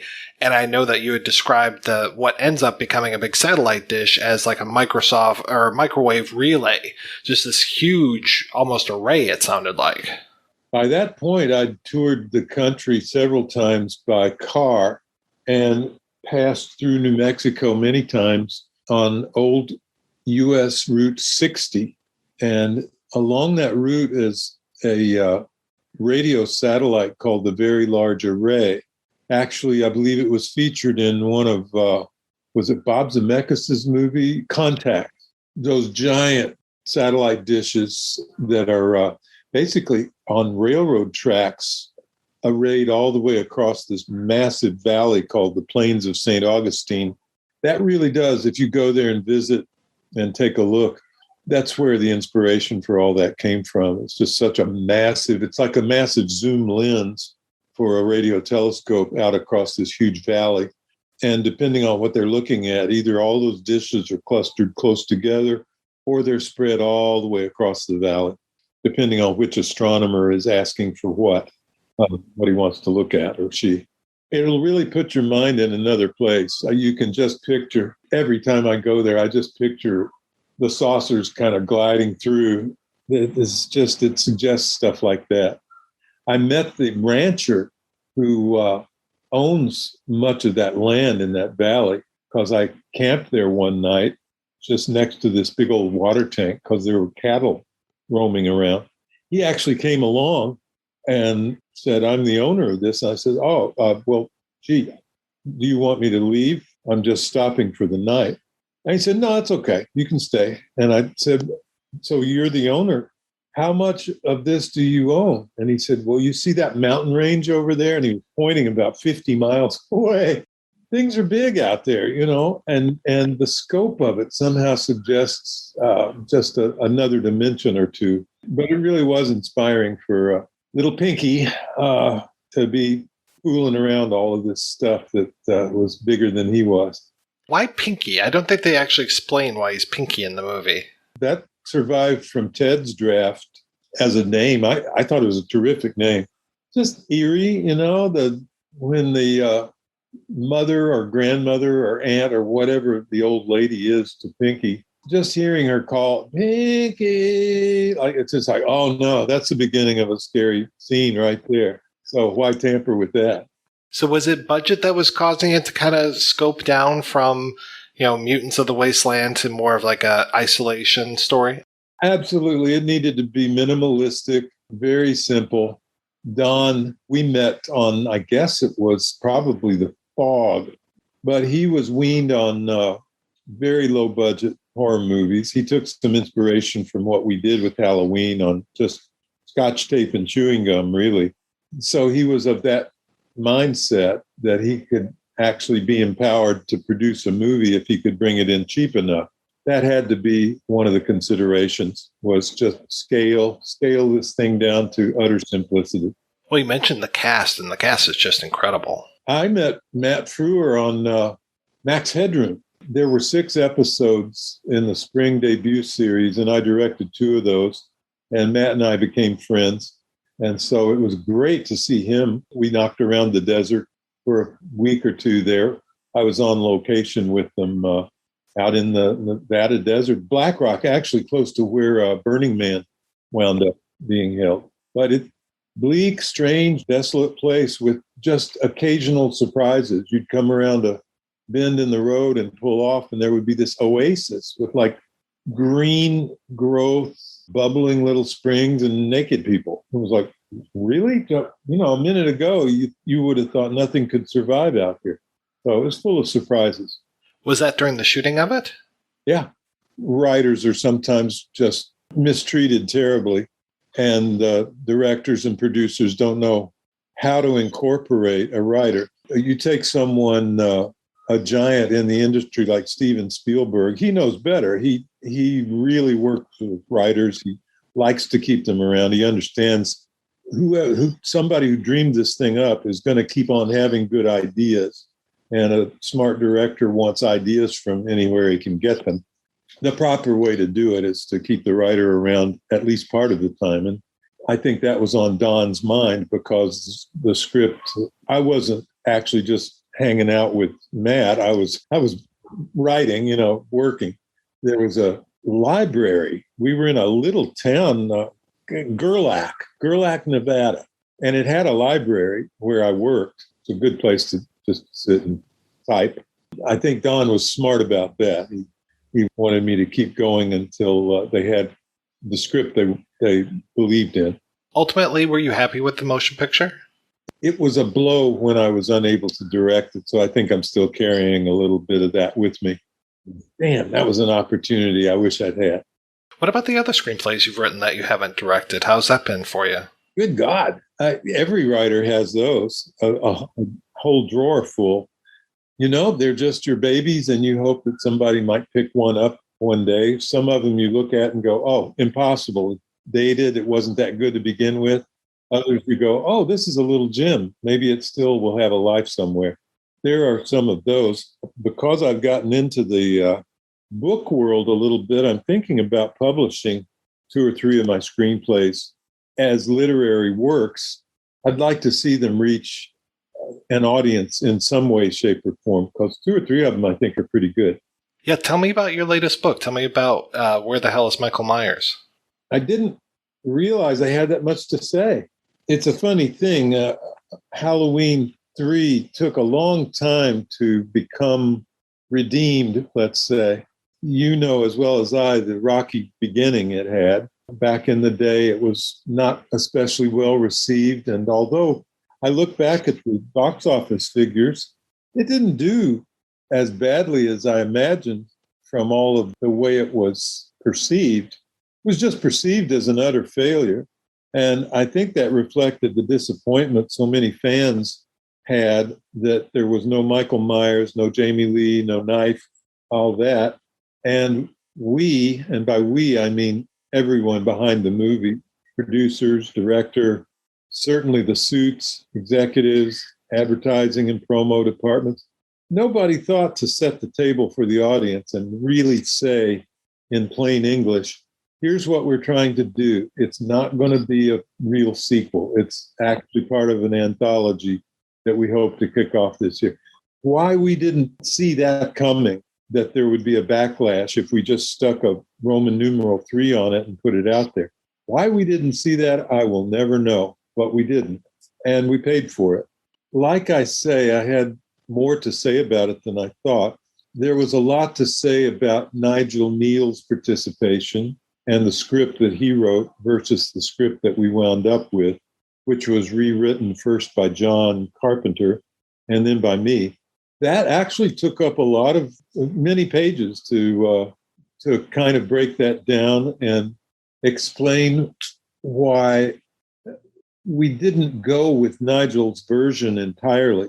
Although I think a fair appraisal of his work would be that surely 50, maybe 60% of what he did, plot, character, everything, is still in there. He made a substantial contribution to the final outcome. What was missing in Nigel's draft was a consciousness of the marketplace. He wrote a script that would have played perfectly on the original Twilight Zone or on any number of British psychodramas from the early 50s. And I don't mean that as an insult at all. It's a compliment. He was an acknowledged master of that medium. He revolutionized that medium for British television. However, in a way, it felt stuck in that world. It did not feel like he had seen a modern horror flick. At least that was the way the screenplay read. It was very, almost a museum piece. And its tone was peculiar. It was much more psychological than actual outright horror. The climax of the movie was built around Ellie and her tormented relationship with her father. She had been given a bird as a present in the story, and as a child had decided to release this bird. She saw no reason to keep it captive. And when her father found out what she did, he beat her. From there on out, it spent quite a bit of time backgrounding that relationship. Every time she got a chance to hold forth about it with Dr. Chalice on the road and going here and coming there. That was kind of what her character was revolving around. And so in the climax of Nigel's version, she is the one who is central to the whole thing. She is reduced psychologically, presumably through Conal Cochran's mental powers or something. She is reduced to the mentality of that 5-year-old child. And she's relating to Cochran as her father. And he is brought down by the fact that she is reliving that experience of releasing the bird. She tosses some of the chips in the air as if she's releasing the bird, and they catch the flashing signal, and that zaps the bad guys. And so she's the agent of their downfall. You can see the germ of that is still in there.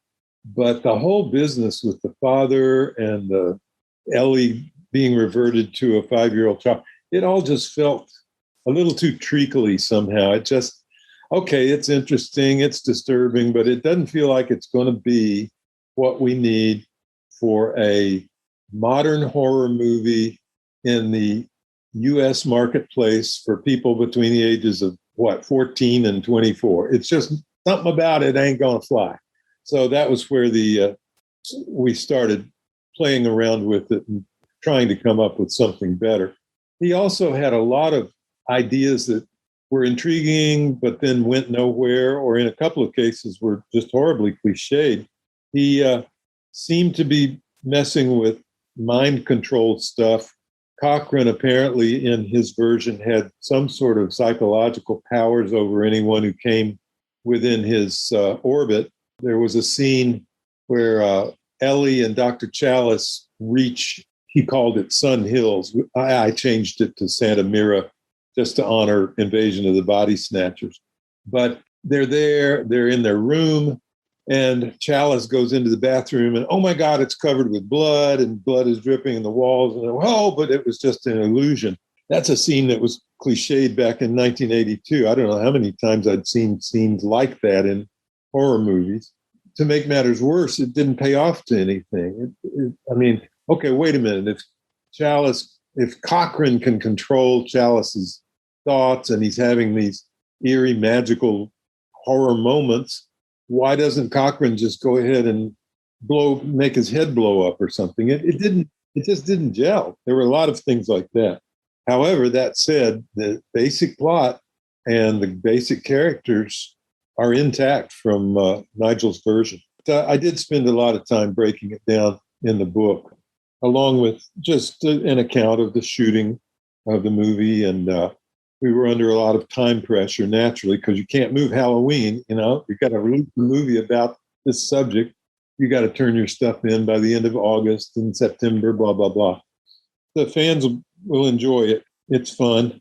There's some goodies in there, storyboards, and a chapter about merch. God, between the fans and the companies, it's unbelievable the stuff that's popping up. Here's a seat cushion.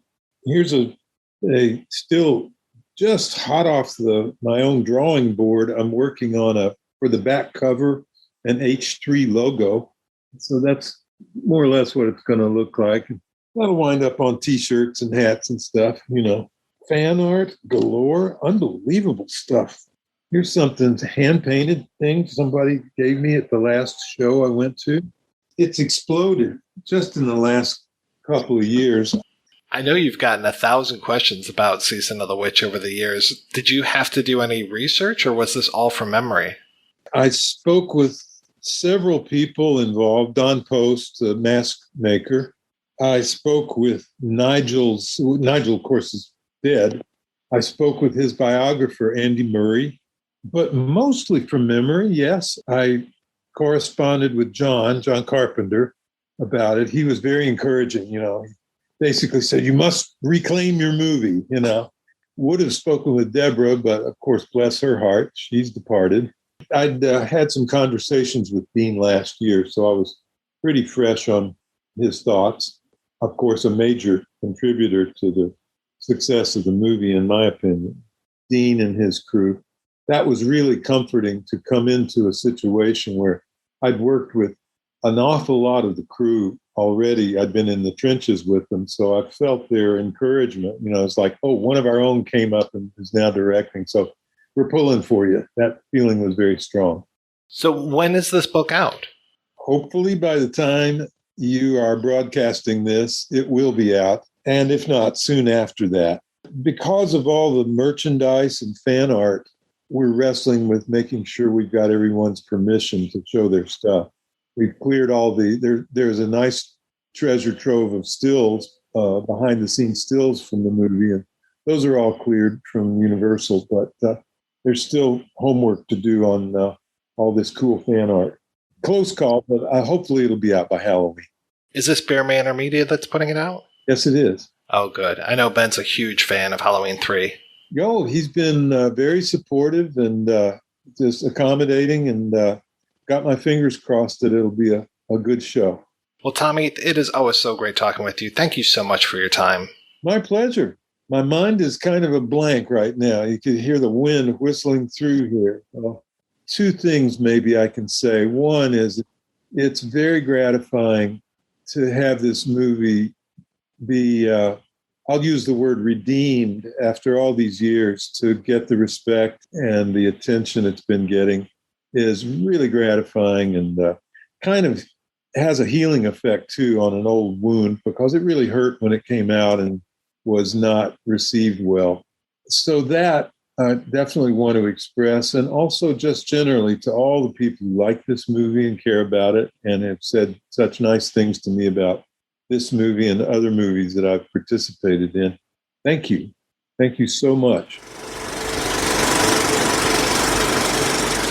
Up next, we're going to hear from cinematographer Paul Elliott. How did you even get into the business? When I was in school, the woodshop teacher had an after-school photography class. I just fell in love with photography right away. And I just, saved up my money and got a better camera, and then put a darkroom in my house and just loved to spend all night making prints. And so I started out being a photographer. I left school and got hired in a company called the Metal Box Company, which was a big corporate company. We had a 3-person photographic film unit, so to speak, in the headquarters on Baker Street in London. They had a Bolex and they had editing equipment. So I was really into music back then. So this was before music videos, so I would get the Bolex and borrow a few rolls of film and go shoot these groups that I like to go see on the weekend. And I edited those together and put a little soundtrack on it. It wasn't sync sound or anything, but then I would go film some strange visual images that went with the music. And I thought, well, this is fun to do. I don't know how you make a living doing that. This was before music videos. So I decided to leave. Actually, I had a regular job for 3 years and realized my life couldn't be 50 weeks a year, 2 weeks off on holiday, and I couldn't do that. So I left and sort of hitchhiked around Europe for a bit. And then I went to film school. I went to the London Film School for 2 years, where they taught you how to direct films and how to shoot films and how to produce them and do everything. So I did that to learn about film. Most of what I learned, though, I left and started working as an assistant cameraman, making millions of phone calls, trying to get your foot in the door. And then I worked with some decent cameramen, and I learned from being on the set with them. And I just started moving into doing industrials and documentaries in England. And then my wife, who was from California, just didn't want to spend another winter in London. And she wanted to move back to Los Angeles, actually Hollywood, the Hollywood Hills. And I thought, well, they make movies there. Maybe I should move to LA in 1978, then tried to do the same thing, make a million phone calls, trying to get known, and then work my way up from that. What were some of your early jobs out in California? Well, it was interesting because I actually was just working as an assistant cameraman and a camera operator. And then an old friend of mine from film school was editing in a place and said, there's this guy editing and he's shot some of this movie, a horror movie, and he needs someone to shoot some more of it. And so I suggested you. And this guy his name was Fred Olin Ray. And he has done a whole bunch of very, very low budget movies. And so like $100,000 movies, we'd go on, Roger Corman would have a spaceship set. It wasn't being used. So on the weekends, we'd go in there and he'd write a scene and he'd get some actors together and we'd shoot a little scene. I think one of them was called Star Slammer, or I think it was ended up called Prison Ship, which was involved a lot of blonde women that were slightly too old to be wearing like skin-tight leather outfits with whips. They were on a prison ship. It was kind of fun, and I learned a lot from it. And then we actually got $1 million to do a movie called The Jade Jungle, and it had Lee Van Cleef and David Carradine. I mean, it was interesting because, he would make a poster design. Now, Lee Van Cleef and David Carradine had some cachet, I guess, in other world markets. So he put together a great poster with these two actors, and some kind of a crime thing downtown LA in Chinatown. He'd sell it and raise some money on those names and a poster. And then he'd write a script for this thing, which was, for me, it was good because we got to shoot downtown in Chinatown, and I could maybe pull about 5 minutes of that and put it on a reel and show people that I could, I could shoot stuff. You seem to work a lot with AIP in those early days, too. I seem to remember you worked on Rock and Roll High School and Battle Beyond the Stars, which is a fantastic one. You had a really great DP on that one as well, right? Tak Fujimoto, was that right? No, he didn't do Battle Beyond the Stars. Actually, it was a French DP called Daniel Lacombe, who I got hooked in with, and I started as an assistant. And Battle Beyond the Stars was a Roger Corman movie, a big budget movie for Roger Corman movie. I don't know, it was like $3 million maybe. And he bought the studio in Venice, California, and he did this sci-fi movie. And I was a camera operator on it. That was the first film I ever was a camera operator on. So there was a number of those films at that time. Yeah. Rock and Roll High School. What do you remember about working on Student Bodies? Very little. I think we were in Texas. It was a black comedy type thing. I think I did a lot of second unit on it. I don't remember a whole lot about that movie. Have you seen it? Oh, yeah. It's a bizarre one, but I've always been fascinated by it, especially because I know it's got 2 directors listed for it. So I know there must have been some sort of conflict there. And then all of the product placement, it seems like there's Dr. Pepper throughout the entire film. Could well be. Who was the director? Michael. Was it Michael someone? Michael Ritchie. Michael Ritchie, that's right. Michael Ritchie did Downhill Racer, and he'd done a movie, I think called The Island, maybe. It was a fairly big budget movie, and it just tanked for whatever reason. And I think he just wanted to get back into just making smaller budget movies. And it was good for me because he would direct the second unit. And, I was an assistant cameraman, and they'd say, well, you know how to shoot. Let's go and shoot some second unit stuff. So those were kind of fun days because it was like, it was kind of like the Wild West on movies, before those were all non-union films. So it was just rough and tumble. And it was great, being young and just starting out. It was just fun to be on location, making a movie with a lot of teenage girls running around. Crazy times. You've worked several times with the Coen brothers. When was the first time you worked with them?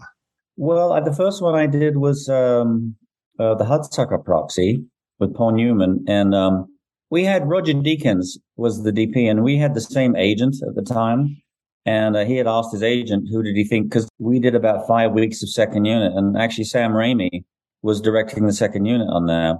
So my agent said, well, you should talk to Paul. And so then I got hooked in with Roger and on that movie. And then Roger used me on No Country for Old Men to do some second unit on that, and True Grit, and then The Ballad of Buster Scruggs, which was not Roger. That was the Bruno, the French DP.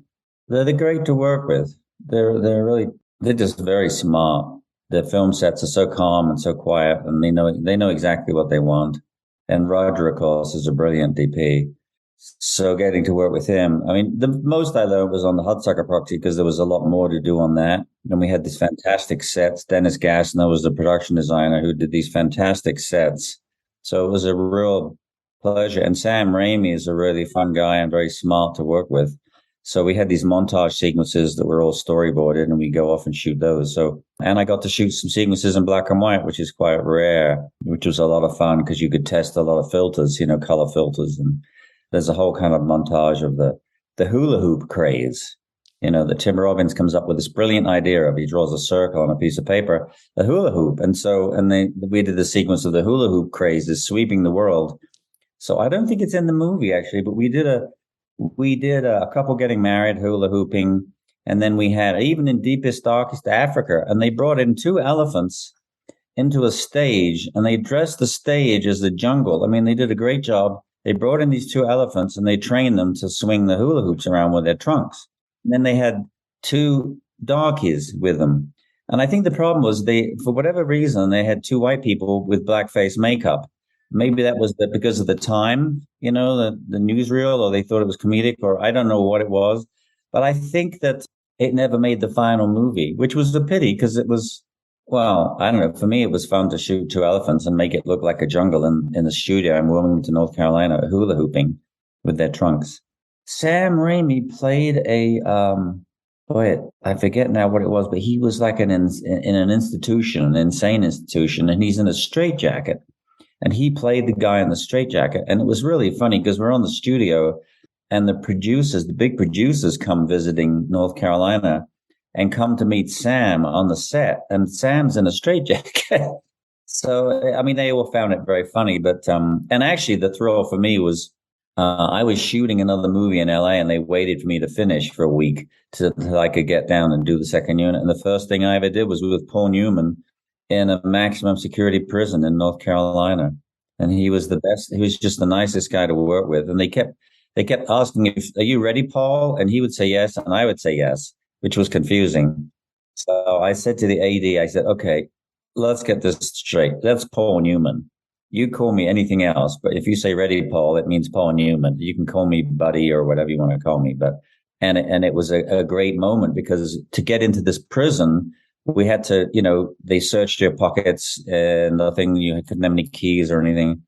And we had these guards with, machine guns lined up across the parade to let us in, to escort us in. And when Paul Newman came in, I looked out of the window and saw him walking by this line of guards. And on the opposite wall was a lot of very big black arms pumping outside the windows, going, cool hand, Luke, cool hand, Luke. It was one of those, I wish I'd taken a picture. It was one of those movie moments. It was like, oh my God. They're fun to work with, the Coen brothers. So how did you get the job for Far From Home? I've never met the director before. He was Irish. He was a music video director.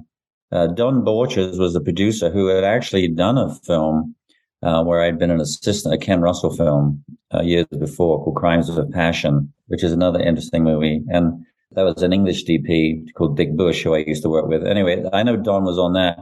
I don't know if that's how my name came into it, but I met the director, and he liked me and hired me to do this film. What do you remember about the shoot?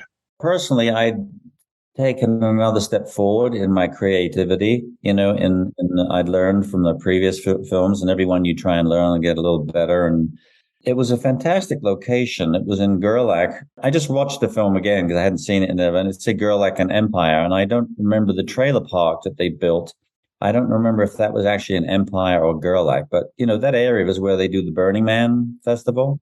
So it's like 100 miles from Reno, and it's this amazing, just flat desert. And there was a trailer park. There was a gypsum mine nearby. I think that was the only workers were there. And there was one diner. So it was an interesting experience because the whole crew was sort of in the middle of nowhere. A lot of them were shacking up in, double wide trailers, sharing trailers.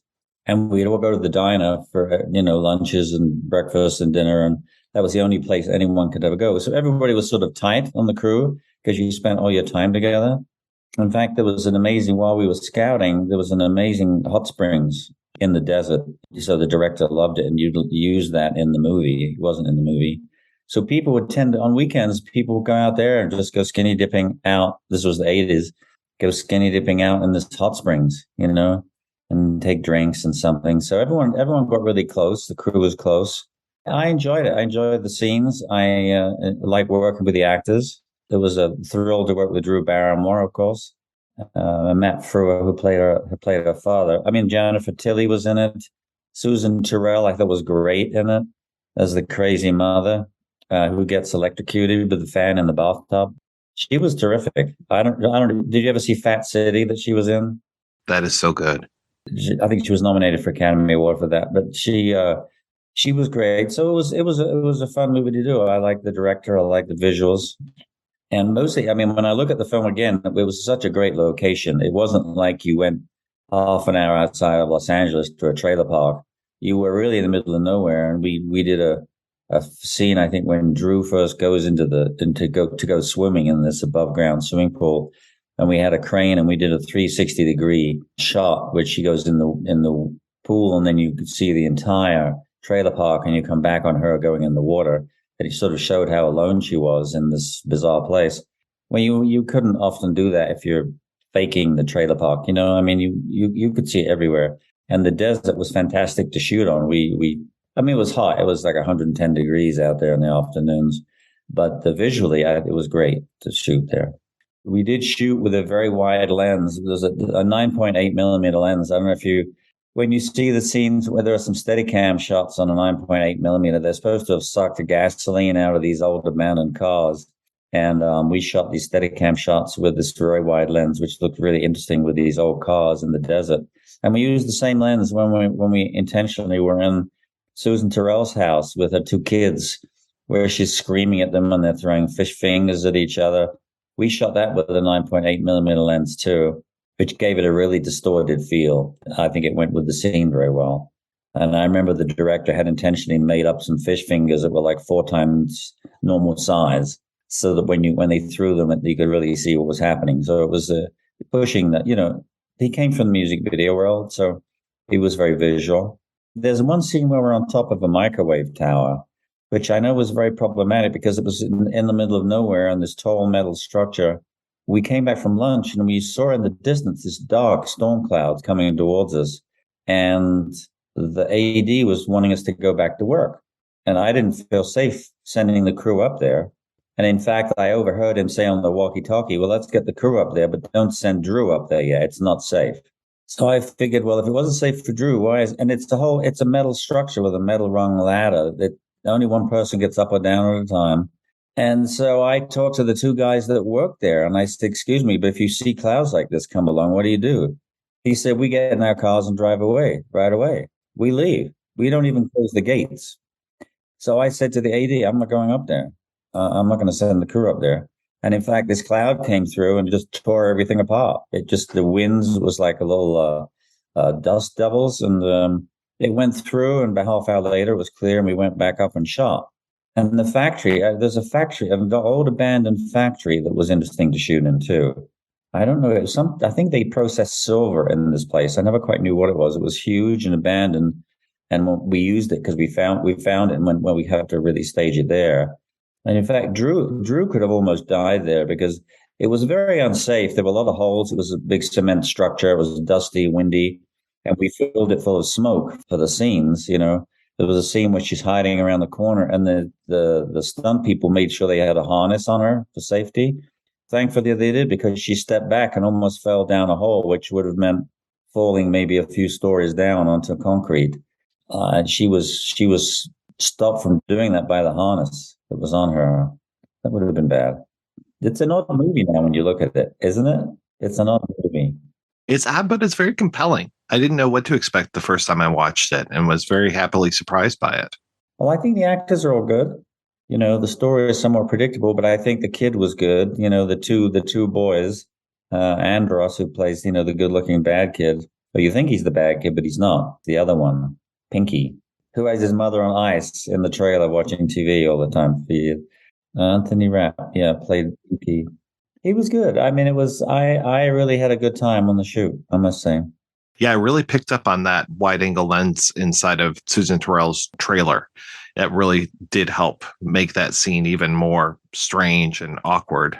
We had a daughter just sitting by a couch watching, you know, shoving food in her face and watching TV. And we just put the camera real close on a very wide lens and it looked sort of distorted. And that was effective. And we actually, on the exterior scenes, oftentimes we shot them with really, really long lenses. So you got that heat haze coming off the desert, like 800 millimeter lenses, which one wouldn't use that much. But I actually shot some scenes with an 800 millimeter with the camera way, way back just to get that heat haze. So it was actually a very unique situation, I think. And the film still reflects that, but it has the sensibility. I think it took some heat because of Drew Barrymore's age. I do remember there was one scene where her waking up in the morning in the trailer when we had the sunlight coming in through the window and she gets up and she's wearing some kind of pajamas. And it's funny because visually, she looked very sexy there, but she's only 16. And I remember thinking on that one scene, I felt a little weird about it. Although she was supposed to look, she was supposed to look good in the movie, but you wonder about that, especially nowadays. Our sensibility now is a little different than it was in 1989. Talking about a movie that wouldn't necessarily fly in 2022, you mentioned Crimes of Passion, and I love that movie. It is so strange. Well, there's the European versions even stranger.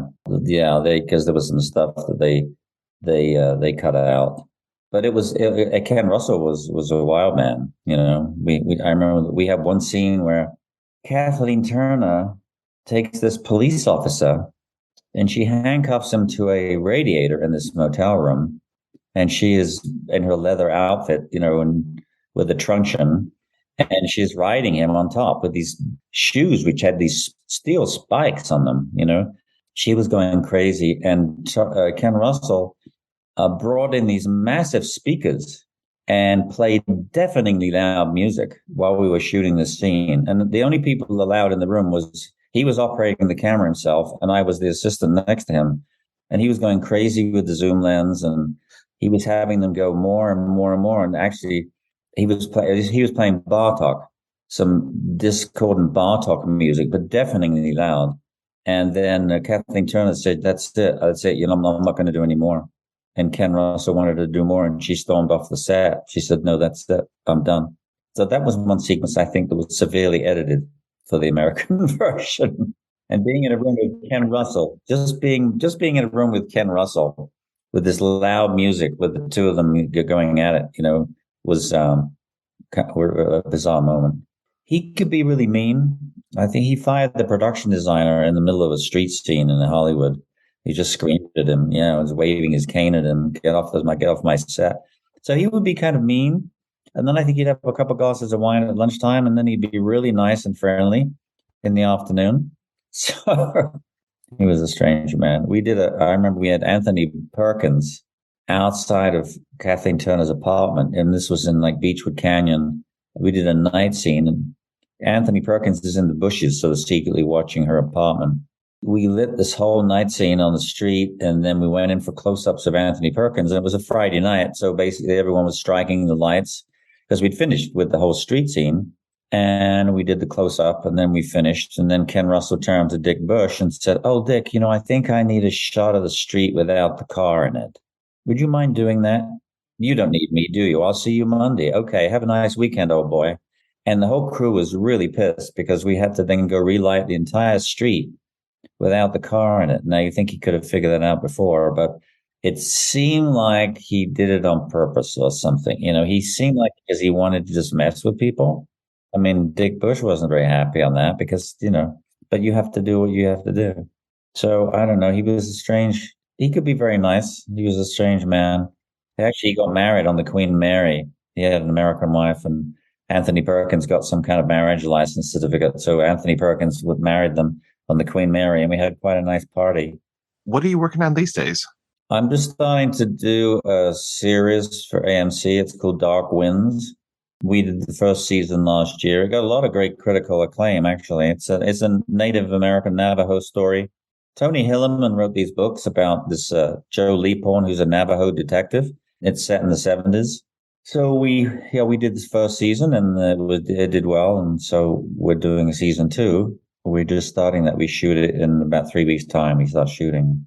Now, are you doing that local to you, local around Santa Fe, or do you have to go back to LA for that? It's all around Santa Fe. It's north of Santa Fe. There's a great location. There's a Tesuque, the Pueblo people of Tesuque. There's a backplot there with these amazing rock formations. And so we're actually going to go, we're shooting there. We built a Navajo village there where they built houses, they built structures, and we have a studio. There's an old casino called Camel Rock Casino, which is now Camel Rock Studios. So it's the interior. They built sets for the police station and his house and a hospital room and various things like that. So, but you should check it out. It's, I think it's a good show. Mr. Elliott, thank you so much for your time. This was so great talking with you. Well, hopefully it was a bit of some use. I've been doing this a long time, so it was fun to talk to you.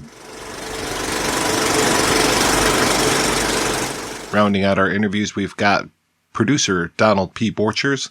Just a little word of warning. Mr. Borchers was talking to me from a Starbucks, so the audio quality isn't that great. Plus, it kind of cuts in and out at times. So hopefully we'll use the power of editing to make it sound a little bit smoother than the original recording. Let's talk a little bit about Far From Home. How did that project come together? The year was somewhere around 1981-ish. I had developed my first screenplay that didn't get sold, but it was kind of futuristic thinking. It was called Test Pattern. The idea was kind of like in the vibe of a Dr. Phibes kind of spooky movie. Somebody like Vincent Price could look through your TV box and cable box and see into your home. And that was the horror gag. The script wasn't that good, and we tried to market it, and I figured I need a new script. And I was working at Afghan Embassy, but I was, like everybody else in town, trying to do a hustle. I read this newspaper article about this kid in Florida. And what happens is he watches so much television, he kills his mother. He's 10 years old, stabs her to death with a knife, dozens of times, and cannot process at the age of 10 being raised in a trailer park why it is. It's just like the Roadrunner. She didn't reanimate. That inspired me to get an idea for a movie, and I called that movie Test Pattern. And at the time I called it Test Pattern, everybody alive knew that what happened when the station signed off at the end of the day. So I needed a writer, and I needed some money. So I pitched my idea as a one-page concept to Blossom Khan, the head of production for Avco Embassy, the company I worked at. And she figured, he's asking for nothing yet. He's asking to hire a writer. I get to approve the writer. If I don't like the writer, it'll never happen. If I like the writer, why wouldn't I want to develop? It sounds like an interesting idea. And people take ideas from the newspapers all the time. I had been working in the accounting department, and I had finished a project in New World where my job, which was over the years changing, but principally involved in rendering statements to outside producers in one way or another. Before I went into the production department, I had convinced the treasurer, Roger Burlage, to buy a Fortran 4 computer and automate everything. And in the summer of, I want to say 79, 80, around, my intern was Gail Katz. I kind of was asking around to people I knew like Gail, and she knew Chick, and Chick knew this guy named Ted Gershony. And he had a really nice resume. I mean, here I am this many years later. I can't remember it, but it was nice. And I said, Ted would write this? And Chick says, yeah, Ted would write this. So Blossom gave us some money from Avco Embassy, and Ted wrote a first draft. Now, at the time, Jonathan Kaplan had just done this thing with Matt Dillon, which was considered very edgy. It was about high school students in a housing development, and they were bad kids. Over the Edge. That's the name of it. We were thinking, we'll go that kind of way with it. And so Ted kind of was taking us in the kind of direction that maybe Jonathan Kaplan might want to direct it. But it was a first draft, and it needed a second draft. Blossom wasn't in the mood to give Ted more money. A lot of development executives feel we've given them any money, they should give us something we could shoot if they're real writers. And I think she was no different in that respect. From that ilk of people, I'm not saying they're all like that, but I'm saying some are, and she may very well have been one of them. She was the person, literally, at Avco Embassy that collared John Carpenter after Halloween's success and got him to make The Fog for Avco. You got to give 100% of that credit to Blossom Khan. So having met, I worked on The Fog. I was the accountant, and everybody did more than one job. But Tommy Lee Wallace was the production designer and the editor, and lived around the corner from me. Just, coincidences of life. So I started to become friends with Tommy, just, talking about things, hanging out. And I knew he was writing an Amityville thing for De Laurentiis. And so I knew that a lot of people respected his writing. And I said, why don't you read this thing Gershony wrote and see if you got a take on it? You can direct it, for Pete's sakes. And he liked the sound of that idea. And so then he wrote a draft, and it was pretty good. But then Norman Lear bought the company. So it kind of died there. Flash forward to around 86-ish. And I meet Skip Steloff, who's touting Flipper the movie and such things. And I meet his daughter, Ellen, who works for Vestron. And she's in the acquisitions department. And she wants to buy lots of movies. And she doesn't have the kind of money where she can call CAA and say, what does your A-list director want to do next? We want it. Well, yes, they wanted it, but no, they didn't have the money to pay for it. They had to do business with independents like me. When I met her and started to talk to her, I'm going through a laundry list of everything I have either a finished script or a concept on. And she's, meh.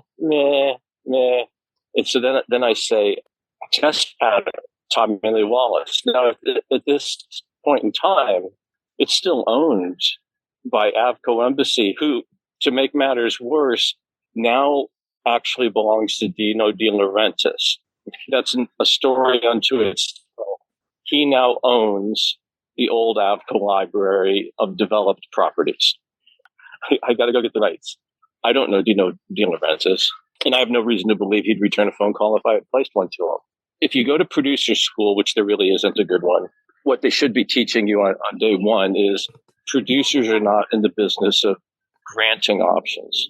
Producers are in the business of collecting options. Dino De Laurentiis is a producer. He's got the script I want. I developed that script. He's a good producer, so he should know that he's got no business ever giving an option on one of his properties to another producer. It's just bad produced. If that producer wants to get that made, well, a partnership should be forged, not a buyout. So anyway, I want a buyout. So it shouldn't happen.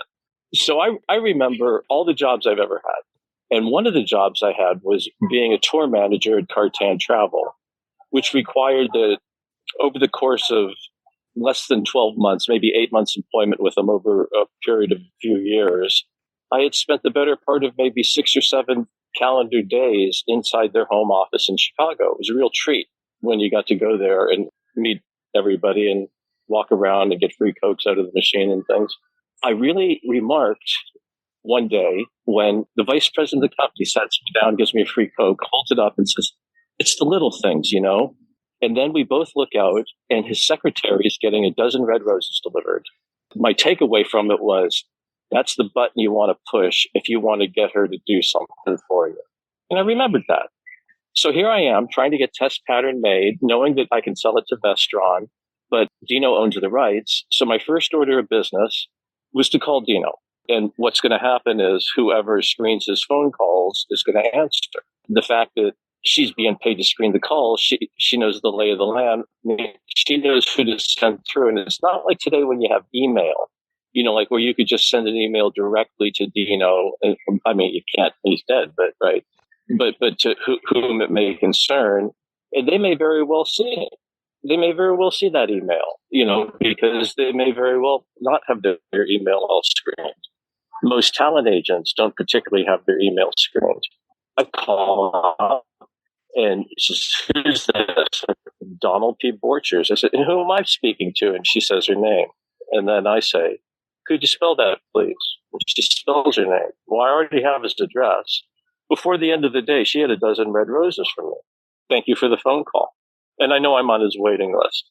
So now she calls me back after she gets the roses, right? Yeah, I said, "So, you know, I used to work at AFCO Embassy, and I read this newspaper article. I got Ted Gershony, I got Tommy Lee, and I want to run with it. I don't want my baby dead over there. You know, I want my baby back." And she fully understood.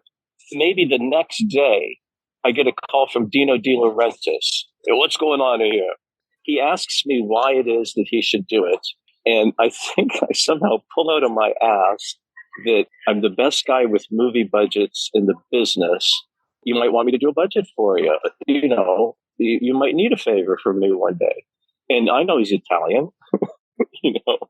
So with his secretary's recommendation and me promising to reimburse all the costs, now from his point of view, and I say this to him, I said, "Dino, you know and I know, I'm identifying a screenplay that's not quite ready to shoot, that you don't even know you own. So when you bought the company, you didn't even figure it had a value, zero. Now you look it up, they got like 20, 30 grand in writer's fees, add on the interest for a few years. That's found money, man. Why not just take the profit? And you win, I win, everybody wins. I'll do you a favor."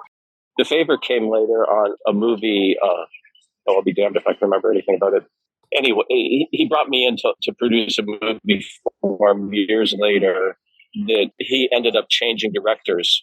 And when the director left, the new director had their own producer. And so I then just exited. But I had developed a pre-production on it and more than repaid the favor. So here I am now with the rights to proceed, and Vestron steps up and they give me the production contract and advance the turnaround money. We buy Odino, we've got the rights back. And what happens next? I call up Tommy Lee Wallace, tell him the great news. He's really excited. And a strange turn of events happens. Ellen now gets input for the first time from the head of the department. I forget the guy's name, real Yahoo. And he fancied himself as the guy in Goldstein's book, Adventures in the Screen Trade, as the guy who knows everything. Yeah, he can tell. He knows. Just ask him. The first thing he says is, Yeah, it should be the girl's story who comes through town and gets victimized by the kid who watched too many TV commercials after he kills his mother. All that stuff was in the script, right? But it was all featured from the point of view of the kid. In our movie, that was played by Anthony Rapp, the guy who's on the Star Trek series now. And he was in Rent. And it was clearly his movie in the screenplay test pattern. He was the protagonist. You meet him in the opening scene, not Drew Barrymore. And then Larry went on to say that he thought that somebody like Brooke Shields, should be the girl. Well, and I made the perfunctory phone call. And once again, the reason they're talking to me is they don't have the money for people like Brooke Shields. So that was never going to happen. But I'm rolling with it. And I've got the greatest casting director in the world. And she talks to the agent so often that she knows the current status as of lunchtime, who's in rehab, who's not, et cetera, et cetera. So she knows that Drew Barrymore, yes, at the age of 13, has just completed rehab. Isn't that sad? But what that means to an independent producer is if you start with the premise that a deal's a good deal, if it's good for both sides, well, that's a good deal then for both sides. Well, it would be good for us to have Drew Barrymore star in our movie. She was at E.T. It would be good for her to be in our movie. She needs to prove to the world that she's sober, can hit a mark, can remember lines, and be on a budget. And this is a low budget. So I'm employable, baby. I'm back. It's good for both of us. And we didn't pay her minimum wage. We paid her full Schedule F, which is the minimum flat picture contract, which at the time, I think it was like $45,000 for the picture. I think it went up to 65 at one point. I don't know what it is today, where you can just pay the actor one chunk of money and that buys out the show, essentially. It doesn't buy out things like meal penalties, or things like that, but you get the idea. And so she was on board. We budgeted her mom. She needed a guardian. And Tommy Lee started to get to work on the script, and that had to immediately stop because the next thing that happened was there was a writer's strike. So he's not allowed to finish the script. I owned a production company, and we signed an agreement to be part of the Alliance of Motion Picture and Television Producers. It's called the AMPTP. I was aligned with them for negotiating, but the same way you have to re-sign the guild agreement every 3 years, so do you have to stay an active member of the AMPTP. And I was at a point that coincided where I could be an independent again, negotiate it all by myself, my own company. And the Writers Guild would legally have to do it if you ever spent 5 minutes and read the rules that are called the National Labor Relations Board rules, which I actually learned in college. And the NLRB rules require the unions do things like bargain in good faith with a bona fide employer. And if I'm a signatory to an actors agreement and I've been making movies under the same banner, and this is like movie number 12, which was the case, it'd be bad faith not to negotiate with me. What the Writers Guild does is they put out an interim agreement. They want everybody to stay unified, which they successfully did in, 2008? The strike appeared to be solid up until me. What happened with me was I really wanted to make my movie. So I went to Tommy Lee and I said, Tommy, we know each other. We don't screw with each other. We both care about the movie. We both understand the budget. We both understand what we're doing. We both understand you shouldn't be asked to write non-WGA. And I shouldn't ask you to write non-WGA. But this is the interim agreement they just gave. You ready for this? The writer gets final cut. Now, why does the WGA put that? Yeah, why do they put that in the interim agreement? Because they know that there isn't a single producer, studio, or production company that could, should, or would agree to that.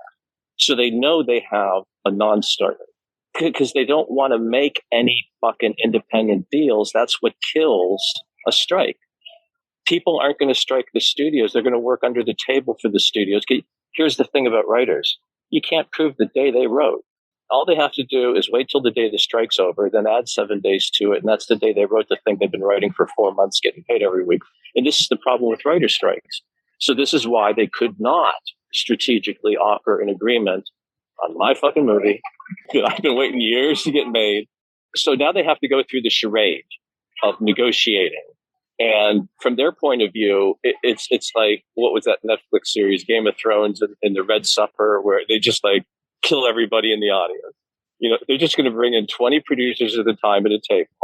I'll have him talk to the executive director. I think his name was Brian Walton. Don't shoot me if I'm wrong. I'm not great with remembering names. And then one by one, be affronted and then be asked, well, what's your counteroffer? And I'll take it to the board, and try and waste 90 days. Right. And that's their goal. So I remember, producer number one, a big VIP. I remember specifically Gail Ann Hurd standing up. I remember specifically Deborah Hill standing up in my group. Right. I'm like the 14th guy.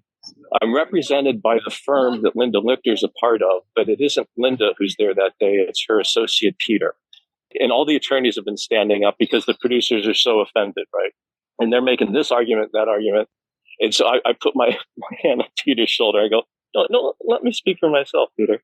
He's my attorney, but he's being paid for by Vestron. I don't have the kind of money to pay Linda Lichter's firm. And so everybody's got a vested interest in seeing this thing going, and it's not that much money. So I put my hand on his shoulder. I stand up. I said, Bryan, I've read every single word of this interim agreement. I wanted to be like Gregory Peck in To Kill a Mockingbird and make him think that I was standing in his shoes and appreciating his position.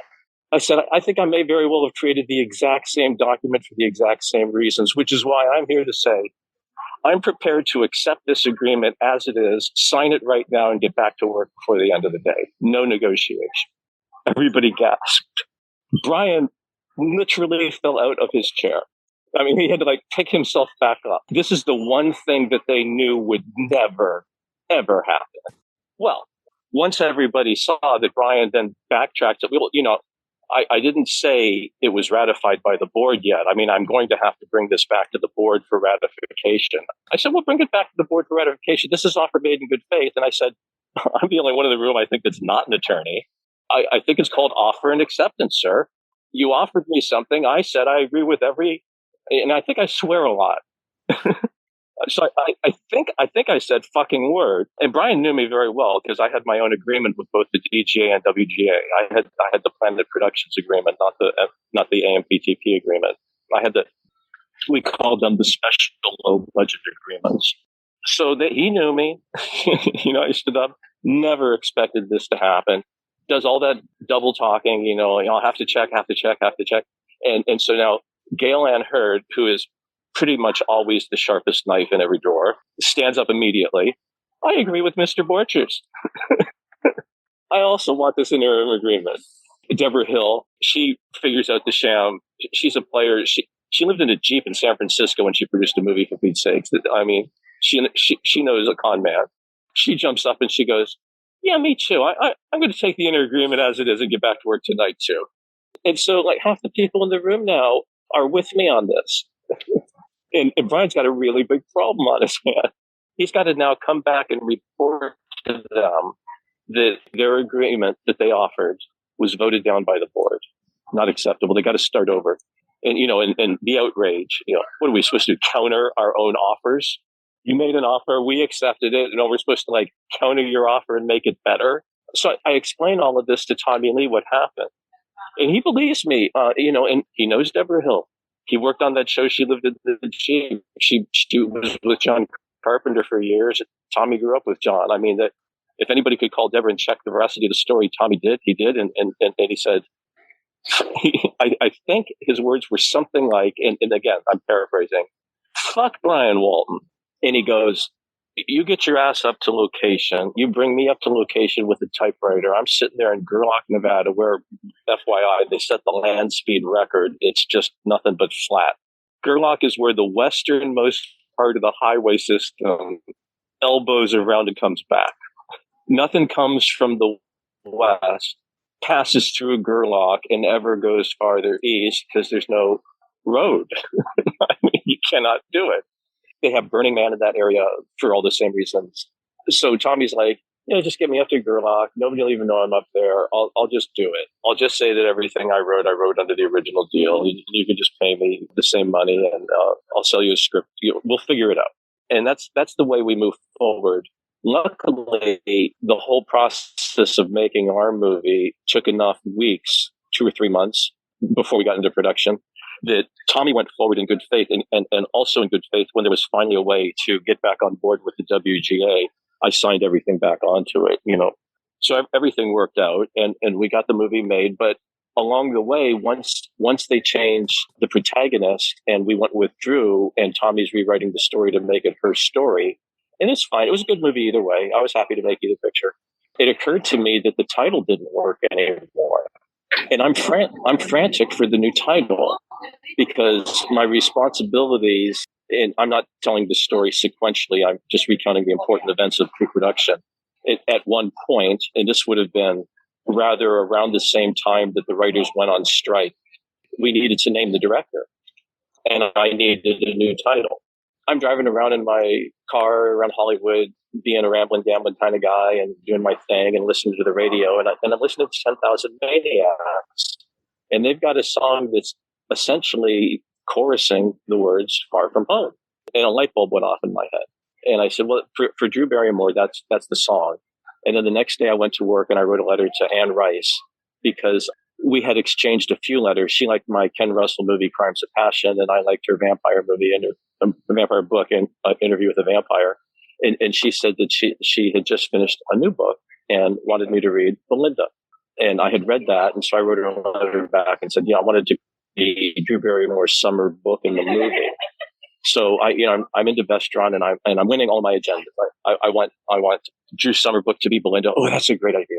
I want the new title to be Far From Home. Love that title. Perfect. Got it on one. I didn't go in with a list or anything. I just said this new title. And I said, and I want Ron Colby to direct it. Now, I had known Ron over the years in a number of ways. He's one of those guys that really has mastered the business. He was a casting director. He knows Broadway. He was a location manager. He's a production manager, a line producer. When they were filming the Coppola's movie, The Conversation, Coppola gave him a stipend and the use of his crew and equipment.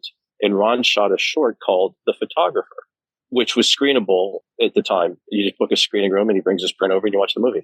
I could get a screening room when I was head of production at New World. And also when I worked at Avco. So I used to do it all the time. And I watched Ron's movie on one of my days watching people I knew and wanted to be in business with. And so I thought Ron could be a pretty interesting director, especially if you're on a budget, because he knows how to produce.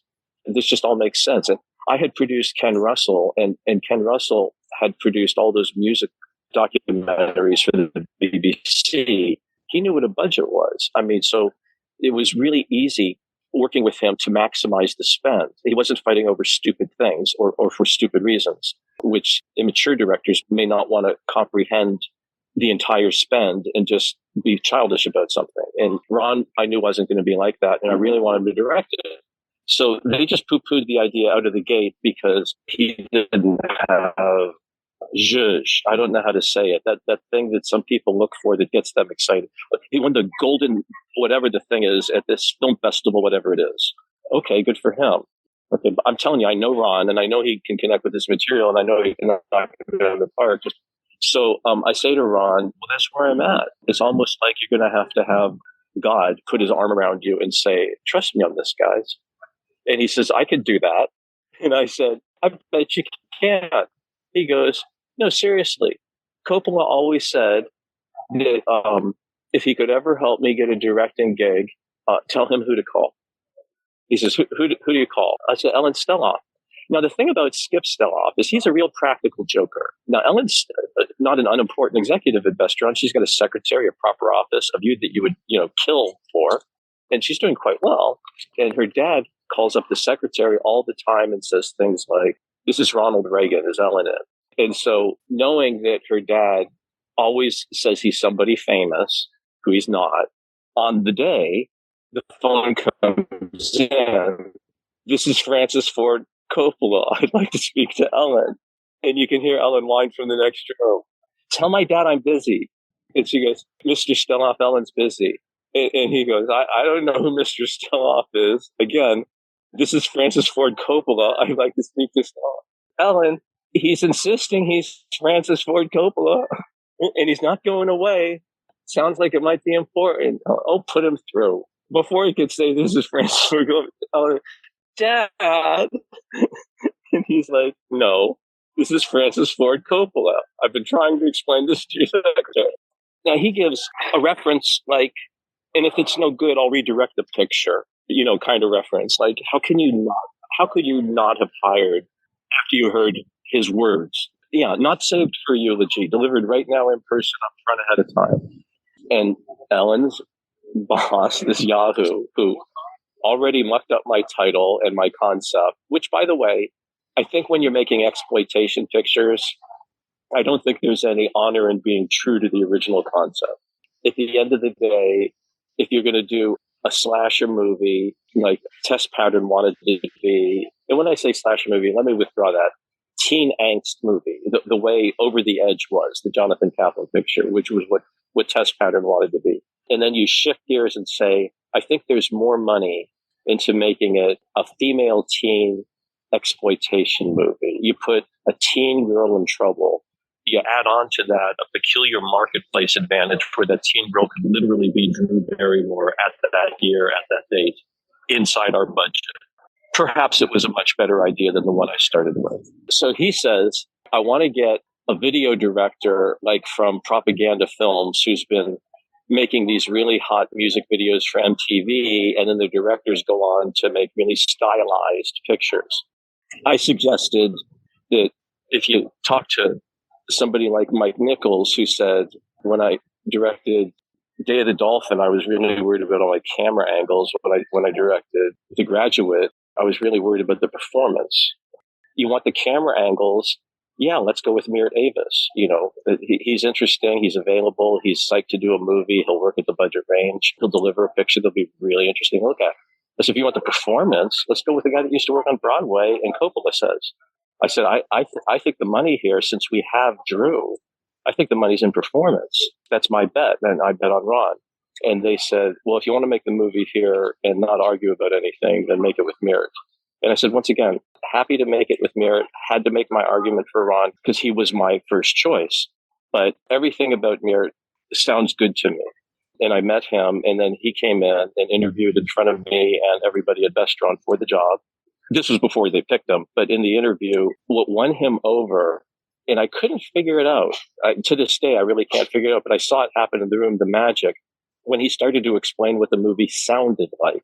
I don't remember the words he used or the descriptions he used, but he really had a hit on it. Perhaps, and this may just be me having a false recollection, the way water drips makes a sound. And he related it to a scene in the picture and talked about featuring it in the mix. And boy, he won the job, hands down. Ron came in and talked about the fact that he read the script and looked at the schedule and was pretty sure it'd be a challenge, but it could be done. Very realistic approach about everything. So now we're weeks away from our target date, and here's where we're at. We don't have a location locked down yet. We have to recast one of the leads.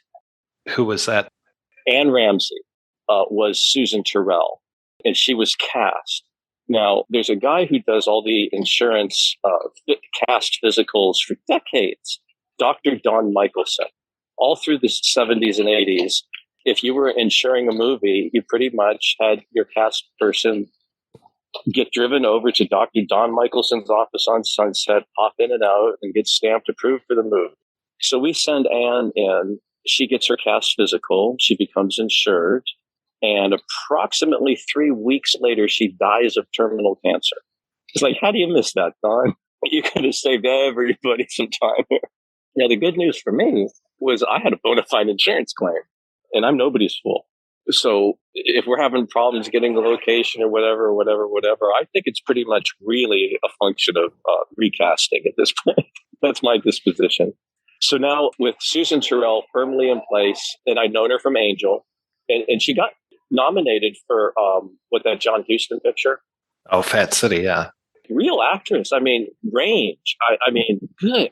The talent in front of us with Anthony Rapp, Drew Barrymore, Matt Frewer, Jennifer Tilly. I mean, Linda Francis gave me an amazing cast, and she had this real way of being able to find out why these dates the actors really could make an excuse to accept my paltry budget, which was always SAG and always over scale, but never really much more than Schedule F, the maximum flat picture buyout, pretty much always topped out there.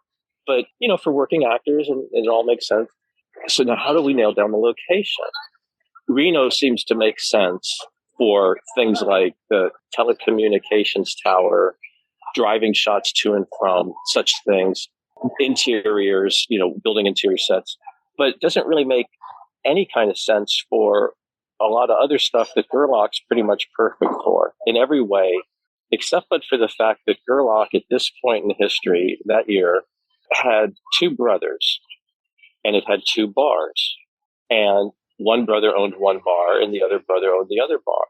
And it was said through legend that neither brother had spoken in the 38 years since the day the one had married the love of the other's life. And for us to make this movie, we're going to need to do things like shoot at both bars, not have one guy be an ass because we're working with the other guy that day. we have this kind of like town hall, and I forget where the middle ground was. I think they agreed to let one of the brothers use the bar, but it may have been the school for neutral ground. But you get the idea. There isn't that many people in Gerlach. It's not like there's 1,000 people in Gerlach. It's a question of hundreds and low in number. And a lot of them live in trailers. And there's a school and everything.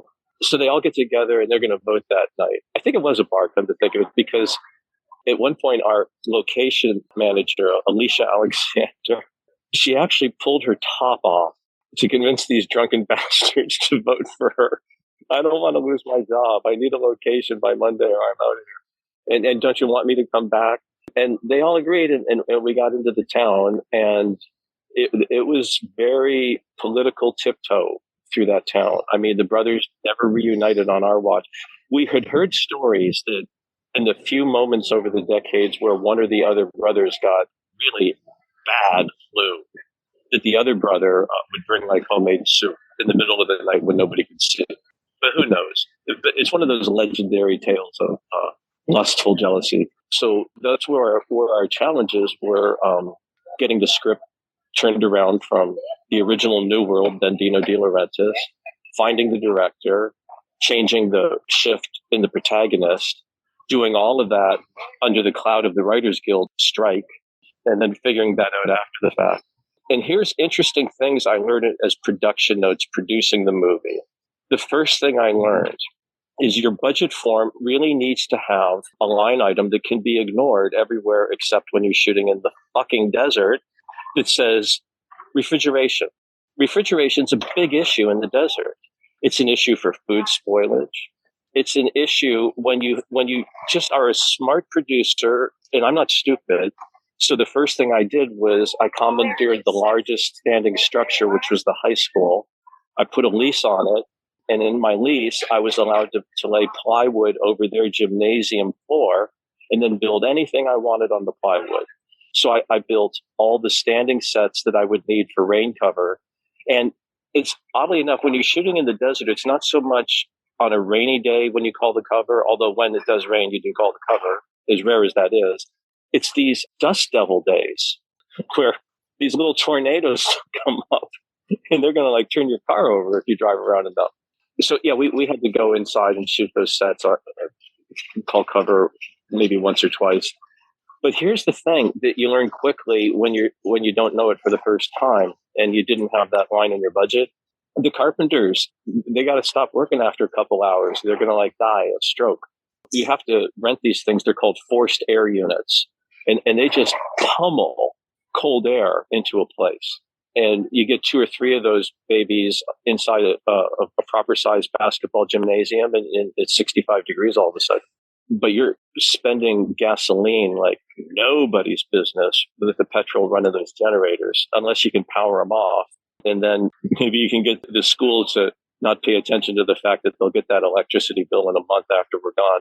Other lessons learned was the importance of these little neck handkerchiefs. Keep dipping them in either water or a thing called sea breeze and wearing them around your neck, because we're shooting in the desert, and we had to bring caravan tents because there's absolutely no shade. So if we didn't create natural shaded areas just for people who weren't particularly working that minute, so they had a moment off, but we weren't giving them a private room to be in, they were crew workers, we had to provide shaded areas.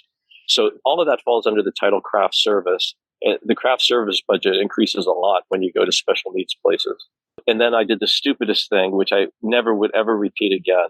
I had identified 2 cars in the area through the local ads that we could buy for the show that were well within our budget range and allowed for us to send them to a shop and get any motor work or anything done or whatever and painted whatever the color you want.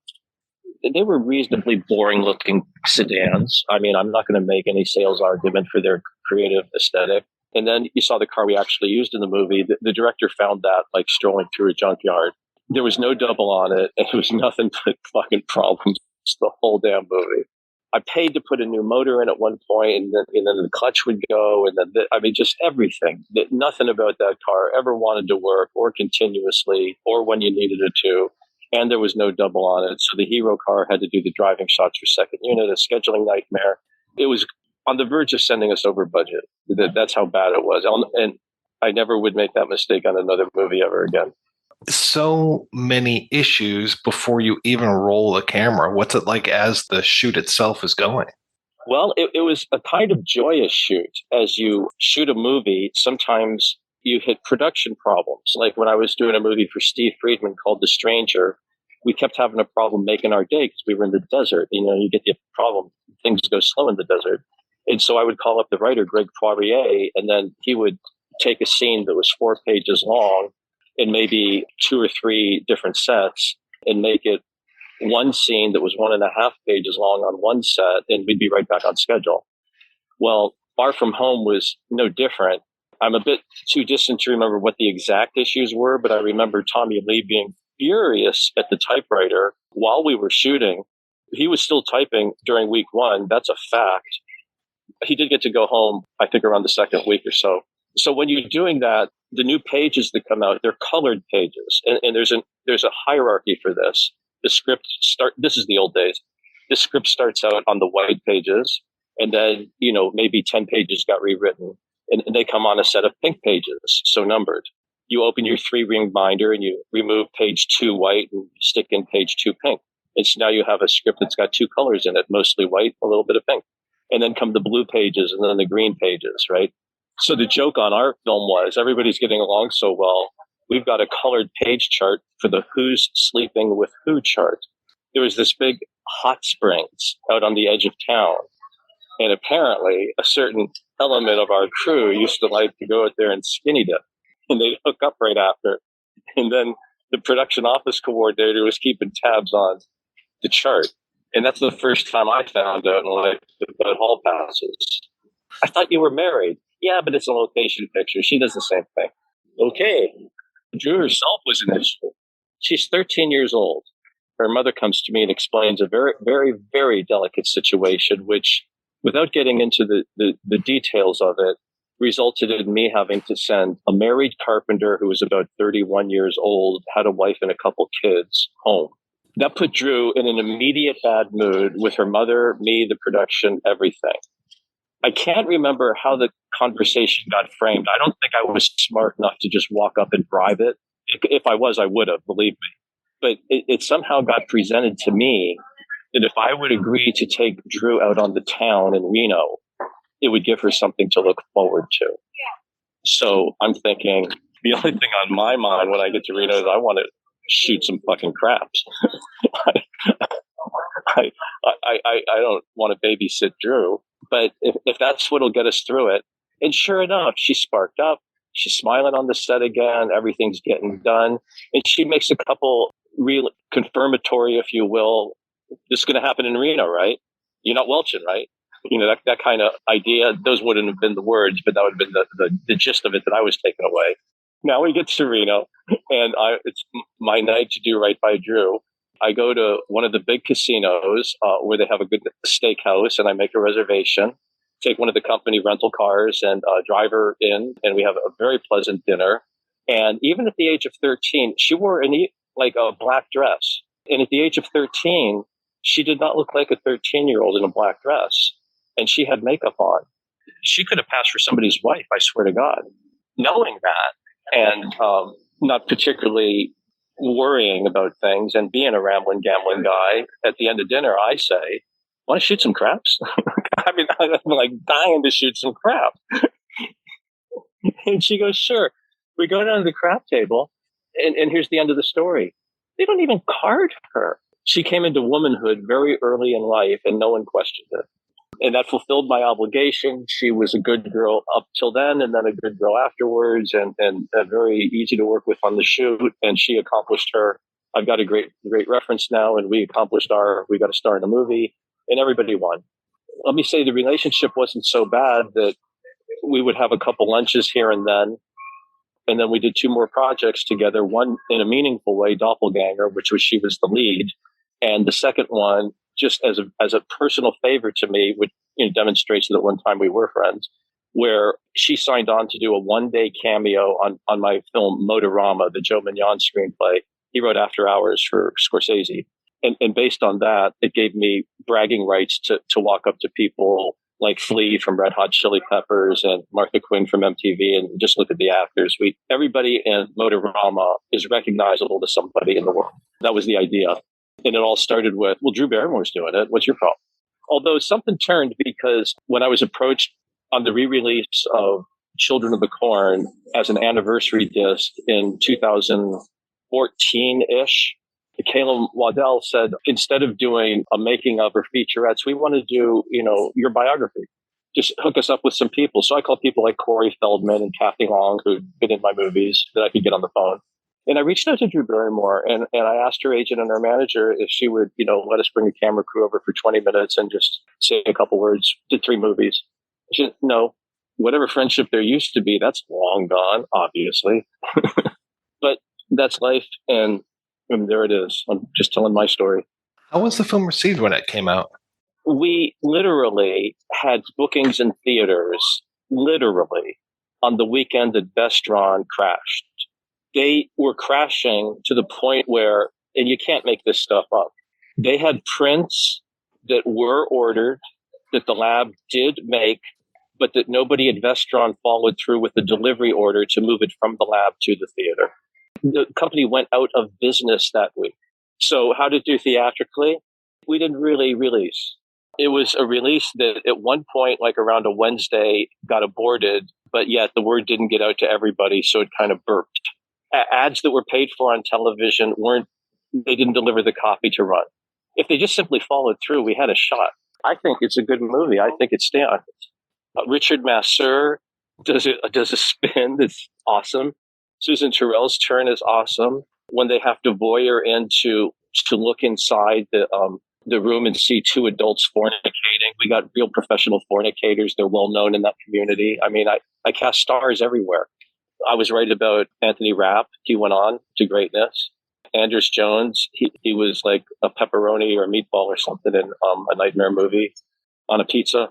He's got a great band, Mr. Jones in the Previous, and a nice talk show up in Seattle. Yeah, I love the movie. I love everything about it. I think we did everything right. I think the score is perfect. And Matt Frewer, he is funny. I mean, the guy just drips comedy. He would constantly get me, and he'd get me every time, that he was going to, what do they say, chew the scenery? He'd never use those words. He'd do things like, I never saw it, but you could just imagine whisper, whisper, whisper. Borchers is on the set. Whisper, whisper, whisper, whisper. And so, I just walk straight up to the camera, look, and there they are in a rehearsal. And Matt Frewer's got like a big red clown nose on his face. And now they're going, okay, ready for picture. And he's still got them down. And they're going to keep it on there until I say something. You can't do it with the clown nose on his face. And then Matt will pull it off and say, oh, you ruined all the fun. And another day you'll walk on the set and he's got like a size 36 shoe on, constantly clowning around. Literally. I heard they're going to remake Max Headroom. I'm happy to hear that. I'm looking forward to seeing it. I know he's not necessarily underrated, but feels like he's underused. It's a big world. And right now, the gatekeeping is more narrow than it is. It's like the bigger the things behind the gate, the smaller the gate is to get through. If you're Shonda Rhimes or Ryan Murphy, well, good for you. But if you're not, I believe that companies like Netflix are making so many movies that are not being well received by the audience. And what I mean by that is where you take a movie like Due Date or The Other Guys that are 10 years old when they drop on Netflix, they drop in the top 10. And then you look at movies that Netflix just spent $30 or $40 million on, and they don't drop in the top 10. That's the point I'm trying to make about likability. There's movies that people really like, and sometimes they're older movies, but they really like them. Netflix doesn't seem to know how to make movies that people really like on any kind of consistent basis at all. Their success rate just proves the theory that even a broken clock is right twice a day. And that's their success rate as far as this producer is concerned. And I believe that this is the reason why. I believe that no longer do you go into a studio like Warner Brothers and sit in front of somebody like Alan Horn and explain to him why you're passionate about this and why people are going to feel, and this is the emotion that you're going to create with the audience. And this is the experience that's going to happen inside the theater. I think now somebody like, and I'm just making this up, I think now somebody like Kevin Hart walks in with a director like Antoine Fuqua and says, we'll get a writer and this is what we want to do. And I think then Netflix says, if Kevin Hart and Antoine Fuqua want to do something, let's do it. I think that's removed that part of really thinking through the passion of the appeal to the audience. And that isn't at the soul of the pitch anymore. The pitch is the gettability of name actors that you would otherwise be waiting 36 months for, because that's how much money we pumped into the production pipeline, that we were ourselves are creating such a demand for name actors, and the supply is so limited that we ourselves are making ourselves wait 3 years for their own availability. And that business model isn't going to create a lot of good product. And God bless Shonda Rhimes for making the good things she does, and Ryan Murphy for making the good things he does. But people that just have a good thing to make, that used to be able to get it made at a studio every once in a while, don't have a prayer anymore. Because the younger pups at the management companies and at these production companies that have mega deals at the studio, at the streamers, they're all trained like MBAs to say, what did you do last year? Well, I've been developing this for 5 years. We put craft into it. It's ready now. Oh, well, so it's 5 years old. No, it's been working on it for a while. and that's why my faith for films as I grew up to see them, they're all coming from outside the United States. I have the privilege, being a member of the Academy, to watch all the foreign films that get submitted, one from every country. They're great. I mean, what a breath of fresh air to watch movies. And when we made a movie like Far From Home, that's what we were thinking. We weren't thinking like, how can we blow up a head bigger or make something more grotesque or spill more blood? We were thinking, how can we tell a story? It started a story of a kid who watched not only too much television, but so much television, he really could not differentiate reality anymore. That was the thesis of the inaugural script, to a girl who is loath to spend the summer with her divorced parent, just wants to read this book, and then meets these two kind of cute boys. Maybe the summer will pick up again. It just so happens one of them looks like he'll kill you, and the other one is going to kill you. It's not always the way. But we did everything right. It was her first screen kiss. And like I say, if the company did not go bankrupt, that movie would have made a good, handsome profit for everybody. It just ended up getting ignored by the people who bought Vestron. I think today it's actually inside the library at Lionsgate, and I don't believe anybody there knows it. But hopefully it'll be on my YouTube channel one day. We can hope. Yeah, definitely. I would love for more people to see this movie. Me too. It's a good one. I'll be posting my vampire movie, Vamp, pretty soon. I've already got Children of the Corn up there, and Little Witches and Angel. I've got more than a dozen of my movies. It's a fun channel. Mr. Borchers, thank you so much for your time. This was wonderful talking with you. Likewise. Thank you.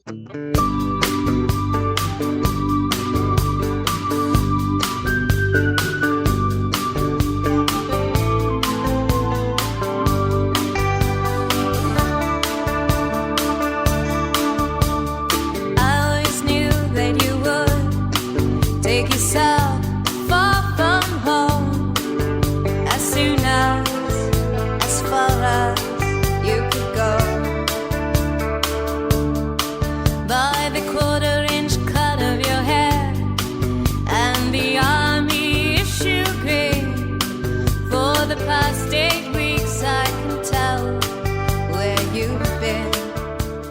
right, we are back and we are talking about Far From Home. And, I mentioned a little bit about erotic thrillers. And again, I think erotic thrillers are something that people don't necessarily remember from back in the day. I mean, we're in the middle of this right here, 1989. This is prime time for erotic thrillers. So even I wouldn't say that this is necessarily an erotic thriller. It has edges of that. There is some eroticism going on here. Jagged Edge, 1985. I know that's not the first one, but that's 85. We've got Fatal Attraction, 87. We've got Basic Instinct, 92. Indecent Proposal, 93. And then after that, we start getting the hilarious ones. I was working at Blockbuster around this time, and you would get these hilarious erotic thrillers where it was Basic Attraction and just like all of these. And I know there's that parody film as well, like Fatal Instinct, I think is the parody film, but you would literally get people just mixing and matching this whole group of words, just trying to come up with that next erotic thriller. And you would get every single week, I talked about the hot single shelves at Blockbuster, and every week you would get like, okay, here's the new Edward James Olmos film. Here's the new, Jeff Speakman film. Here's your new, just like you had these guys that were like the kings of the hot singles, and eventually they get replaced by like Dean Cain or Casper Van Dien, these guys. Or of course, one of the kings, Nicolas Cage, and then also the now new heir apparent Bruce Willis. But like back in the day, like this was the thing, like people would come in and they'd be like, oh, the new movie. What is this? This looks amazing. And yes, it is very teasing of there's going to be sex in this. And so these things were flying off the shelves. And I can swear to that being one of the guys that rented these movies. But this is, 89. I don't remember when. I think Sliver might have helped put a nail in the coffin of those. Cause I think that and Jade probably. Yeah. I think those, oh my God, those were terrible. Showgirls was probably one of the last things. That was like the whole bidding war. I mean, I mentioned Jagged Edge. That was Esterhaz in his prime, and Showgirls is Esterhaz at his decline. And he had that short run there, and he was kind of the king of erotic thrillers. I love erotic thrillers, and I have a whole multiple shelves of them behind me here. And I really loved definitely the straight to cable ones that happened between all those big ones you mentioned.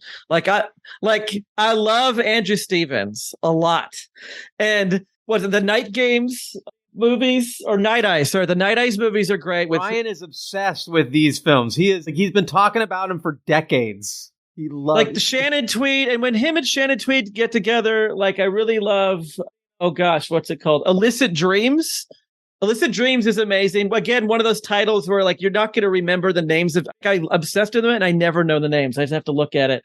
But Illicit Dreams is they have a steamy affair in their dreams, and it feels very proto like Mulholland Drive or something like that, where it's like, and then they wake up in separate beds and be like, did we just do that? Was that a dream? But then like they bring a key from the dream into reality, very much like Mulholland Drive. So maybe David Lynch ripped it off. Big Shannon Worry fan. Like she's really good in Mirror Images, where she plays twins. That's a really good one. Oh, back to Andrew Stevens. He casts his dog in many of them. Butch Stevens, who is actually in some of the credits, will be in like a Night Eyes movie or Night Eyes 2. And he just had because he produced these movies too. And I think he just had his dog around. He's like, let's get Butch in the movie. There's a good scene. I think it's maybe in the first one where he has Butch jump up and grab an orange off an orange tree. And it's very thrilling. But they get kind of tied up in trying to be like Basic Instinct. They're always about like, I want to have sex with this lady, but is she going to kill me? I'm the detective. Is this wrong? But I feel they get really good and really fascinating in the early aughts when the Playboy Channel made so many of them, and they're under Eros Entertainment. It was the name of the company. And I have about 60 of them, and they are amazing. And they kind of feel like almost like Douglas Sirk movies. They're like high melodrama, but in this erotic thriller. Sometimes they're not even a thriller. They almost feel like a romance novel. Monique Parent is in a lot of them. She's incredible. It's just like the whole genre, like from going where it started in the 80s all the way. And then it died completely because then softcore was killed once we can see the most graphic anything on our phones, which is too bad. sad when they try to bring it back now. I don't like 50 Shades of Grey. I don't like they just don't have the same they don't get the thriller right. They don't it's not fun anymore.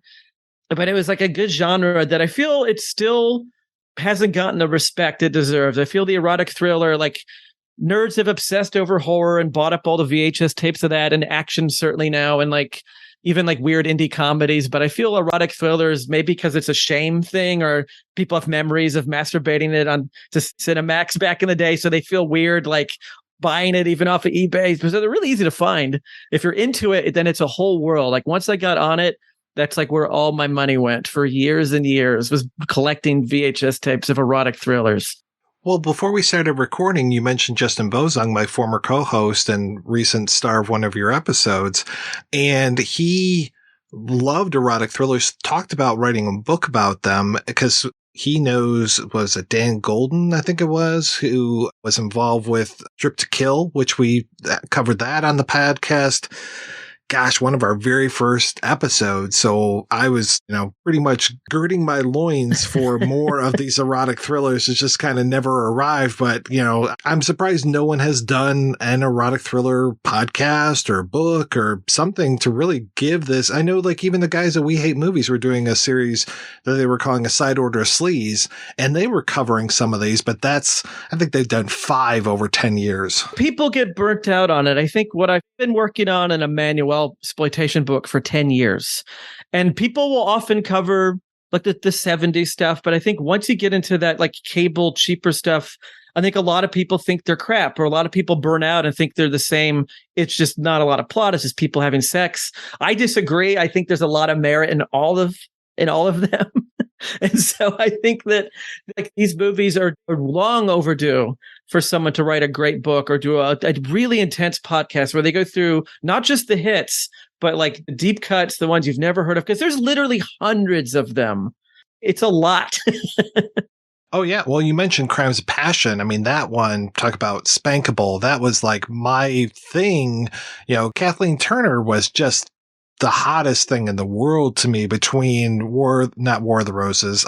That's okay. But between Body Heat and then her great role in Romancing the Stone and Jewel of the Nile, but then she was just incredible. What was her name? China Blue inside Crimes of Passion is an insane movie. Oh, it's so good. I love that movie. And then you even mentioned another one, Wild Orchid, and of course Wild Orchid 2, Two Shades of Blue.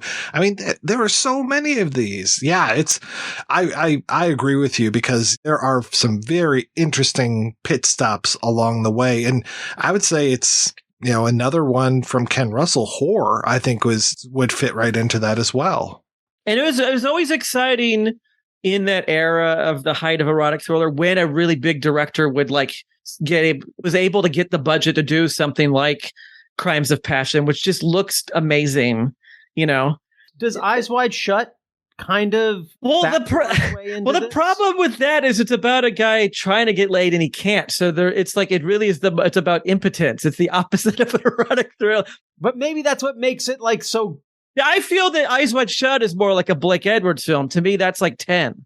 It's like this guy who wants to cheat on his wife. He wants to leave his house and he just gets caught up in a bunch of trouble. You know what? Eyes Wide Shut, totally a ripoff of 10. Stanley Kubrick must have been a fan.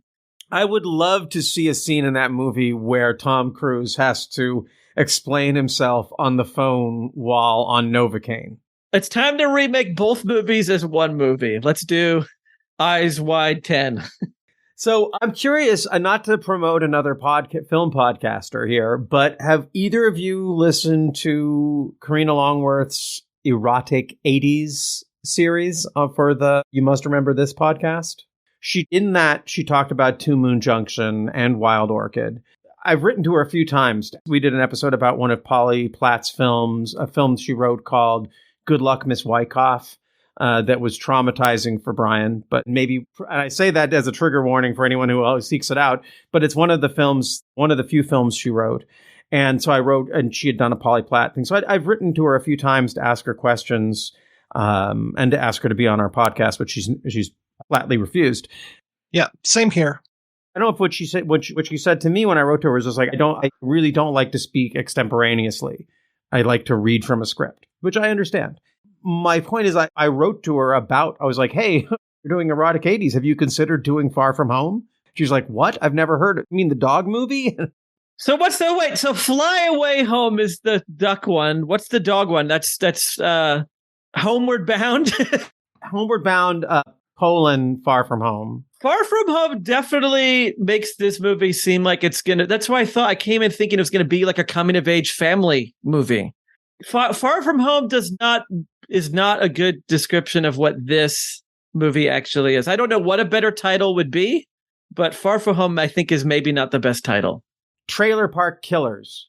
See, I would have seen the movie then. If that was what it was called, I would have sought it out. Or I would have, when it came across my radar, I would have locked in on a Trailer Park Killers. Two Moon Conjunction Junction. Yeah, Far From Home really doesn't tell you, even if they just called it Stranded, something like that gave you a little bit more to it. It's a little more menacing. Far From Home is just sort of like, oh, I'm just away from home. I'm going to date it. So I'm far from home. Okay, well, now we know. This is great. I love it. This is what I wanted. I got a reflection of the film. Now I know why it failed. It was the title. And Batman. Man, well, like summer of '89 was one of the biggest summers ever for movies. Like, so you and UHF both like lost out to, was it Lethal Weapon 2 and License to Kill and Batman, and like that '89 was a good big summer. Ghostbusters 2? Maybe? Though I thought that was Christmas time, but maybe I'm wrong. Well, the thing that people nowadays forget too, and I know that this isn't you, but they forget how long movies lasted in the theater. So like, even if Ghostbusters 2 was a Christmas release, Batman would probably have still been in the theaters. And still made a lot of money. Yeah. We're almost back to that point right now because of COVID. Like, I could still see Top Gun 2 at the movie theater if I wanted to. It's really bizarre. Try and see 3,000 Years of Longing, and you will come up short. Yeah, that's one of those, you got to see it opening weekend or you're done for. Yeah. All right, we're going to take another break and play a preview for next week's show.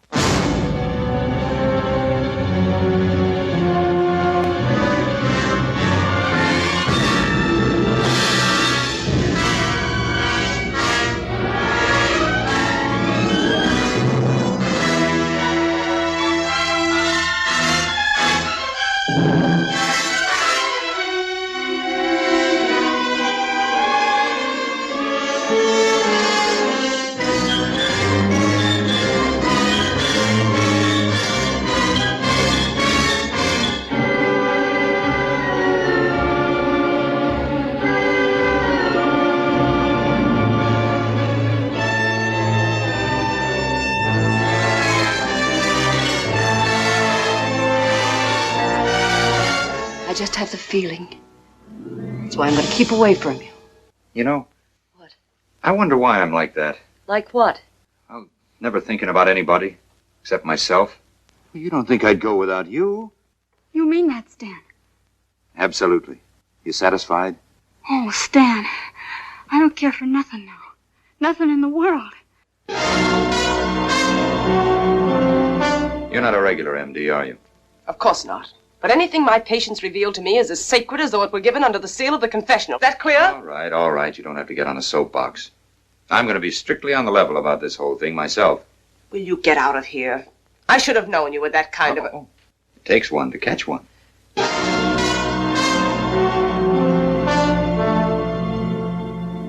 Listen to me. I'm no good. I never pretended to be. But I love you. I'm a hustler. I've always been one. But I love you. I may be the thief of the world, but with you I've always been on the level.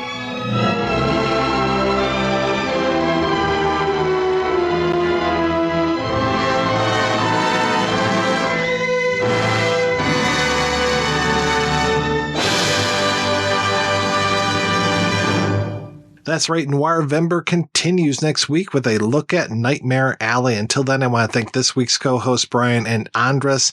So guys, what is up with the World is Wrong podcast? Yeah, so Bryan and I have a podcast called The World is Wrong. It's an extremely positive podcast where we celebrate films and film artists the world is wrong about.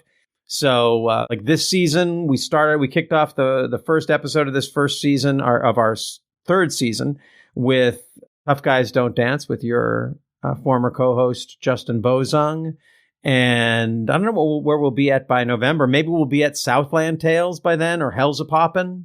Great movies, both of them, especially Hell's a Poppin'. My goodness. We've kind of like held back the first two seasons, and I feel like for some reason... Yeah, we held back with Brown Bunny and Mordecai and Nothing But Trouble. We didn't hold back.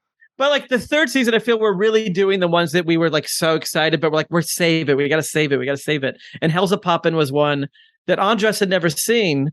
And it was so exciting when he came back from that, being like, oh my God, that movie. And I'm obsessed with that movie. I think it's maybe one of the best comedies of all time, maybe the best comedy of all time.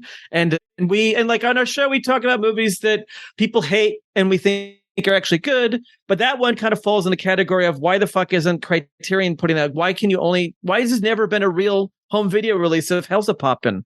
Like Steven Spielberg's a fan. That's what inspired 1941. Like Joe Dante's a fan. That's what inspired Gremlins 2. Why does nobody care about this movie? Even though it came out around the same time as like Citizen Kane and other great films, like this is to be up there with that. And then we also do Andras pick Two Jakes, which we're doing. And I always assumed that was a huge piece of shit and never watched it. And it's great.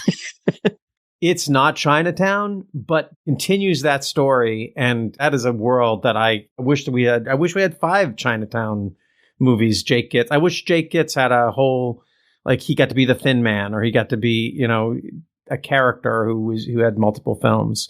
But I should also say that Bryan has another podcast, a film podcast called The Director's Wall with his co-host AJ Gonzalez, and they cover a director's full filmography over the course of each season. So their first one was M. Night Shyamalan. They're currently in the middle of Francis Ford Coppola. I was recently a guest on the episode about The Rainmaker, which if you haven't seen it, it's, I think we agreed, one of the greater Coppola films. Let's not say where we put it on our list. But Bryan, tell them a little bit about The Director's Wall. Yeah, I've been doing that for about 8 years. And we are obsessively going through every film by the director and stuff they wrote. There's stuff like we're about to do for Coppola Supernova, because he was the editor of Supernova, the Walter Hill sci-fi sexy Spader movie. And so we are pretty thorough. We make sure we cover everything. And so when we did Apocalypse Now, we did every version, including the kind of bootleg. The 5-hour work print. Which is my preferred version, in my opinion, because it feels more like a Herzog film.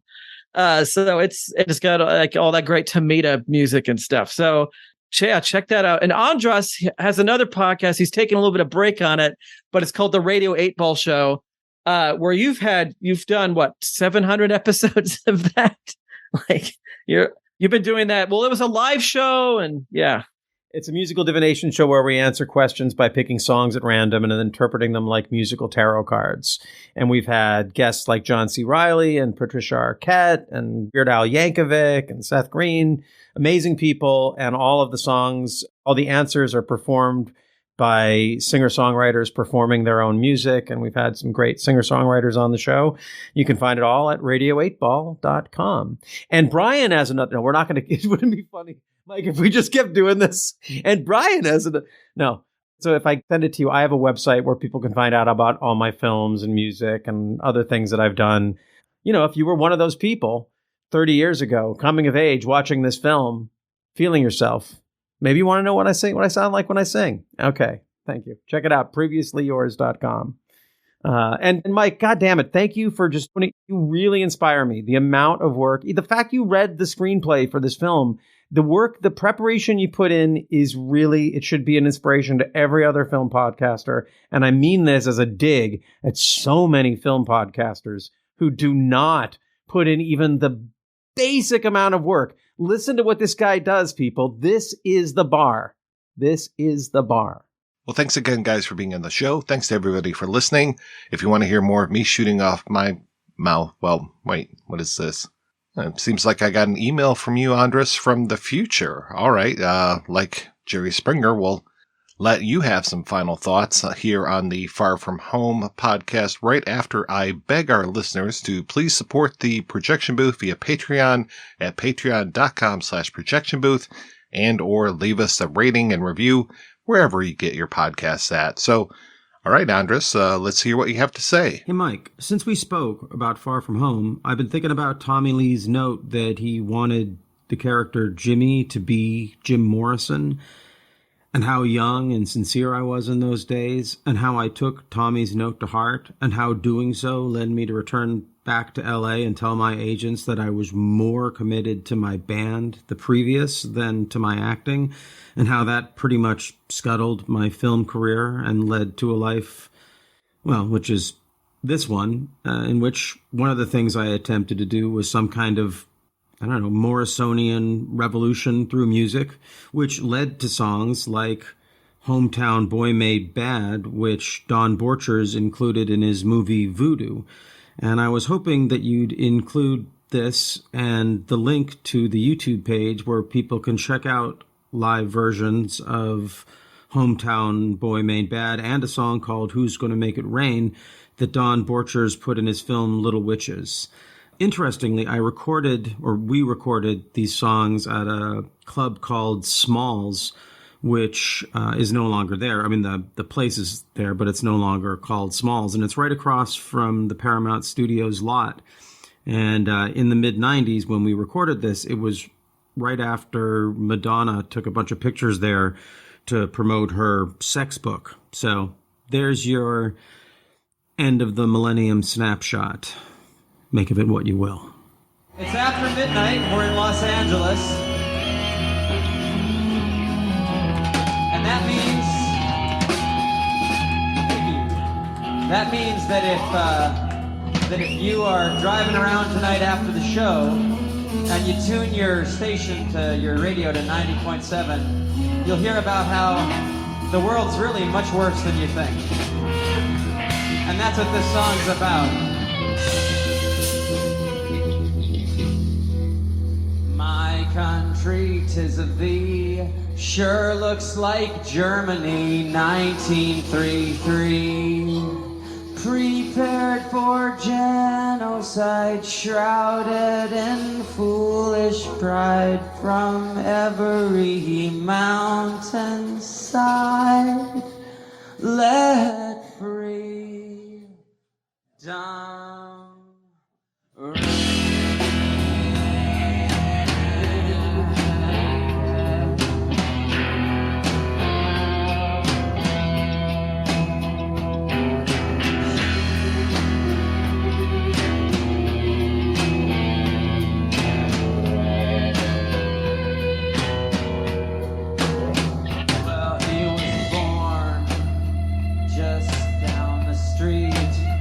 Two hungry eyes and a piece of meat, alright.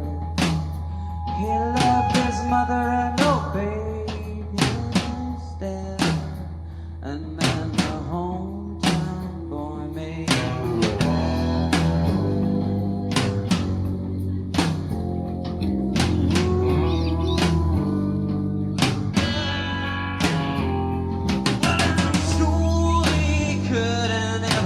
get it right. I saw a photograph once, it was a sickly sight. Alright, in perpetual underground. In the hometown boy made bad.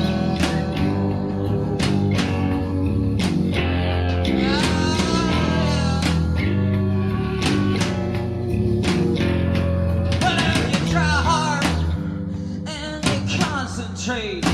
You can turn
just our fate. Guess it was all just a passing phase.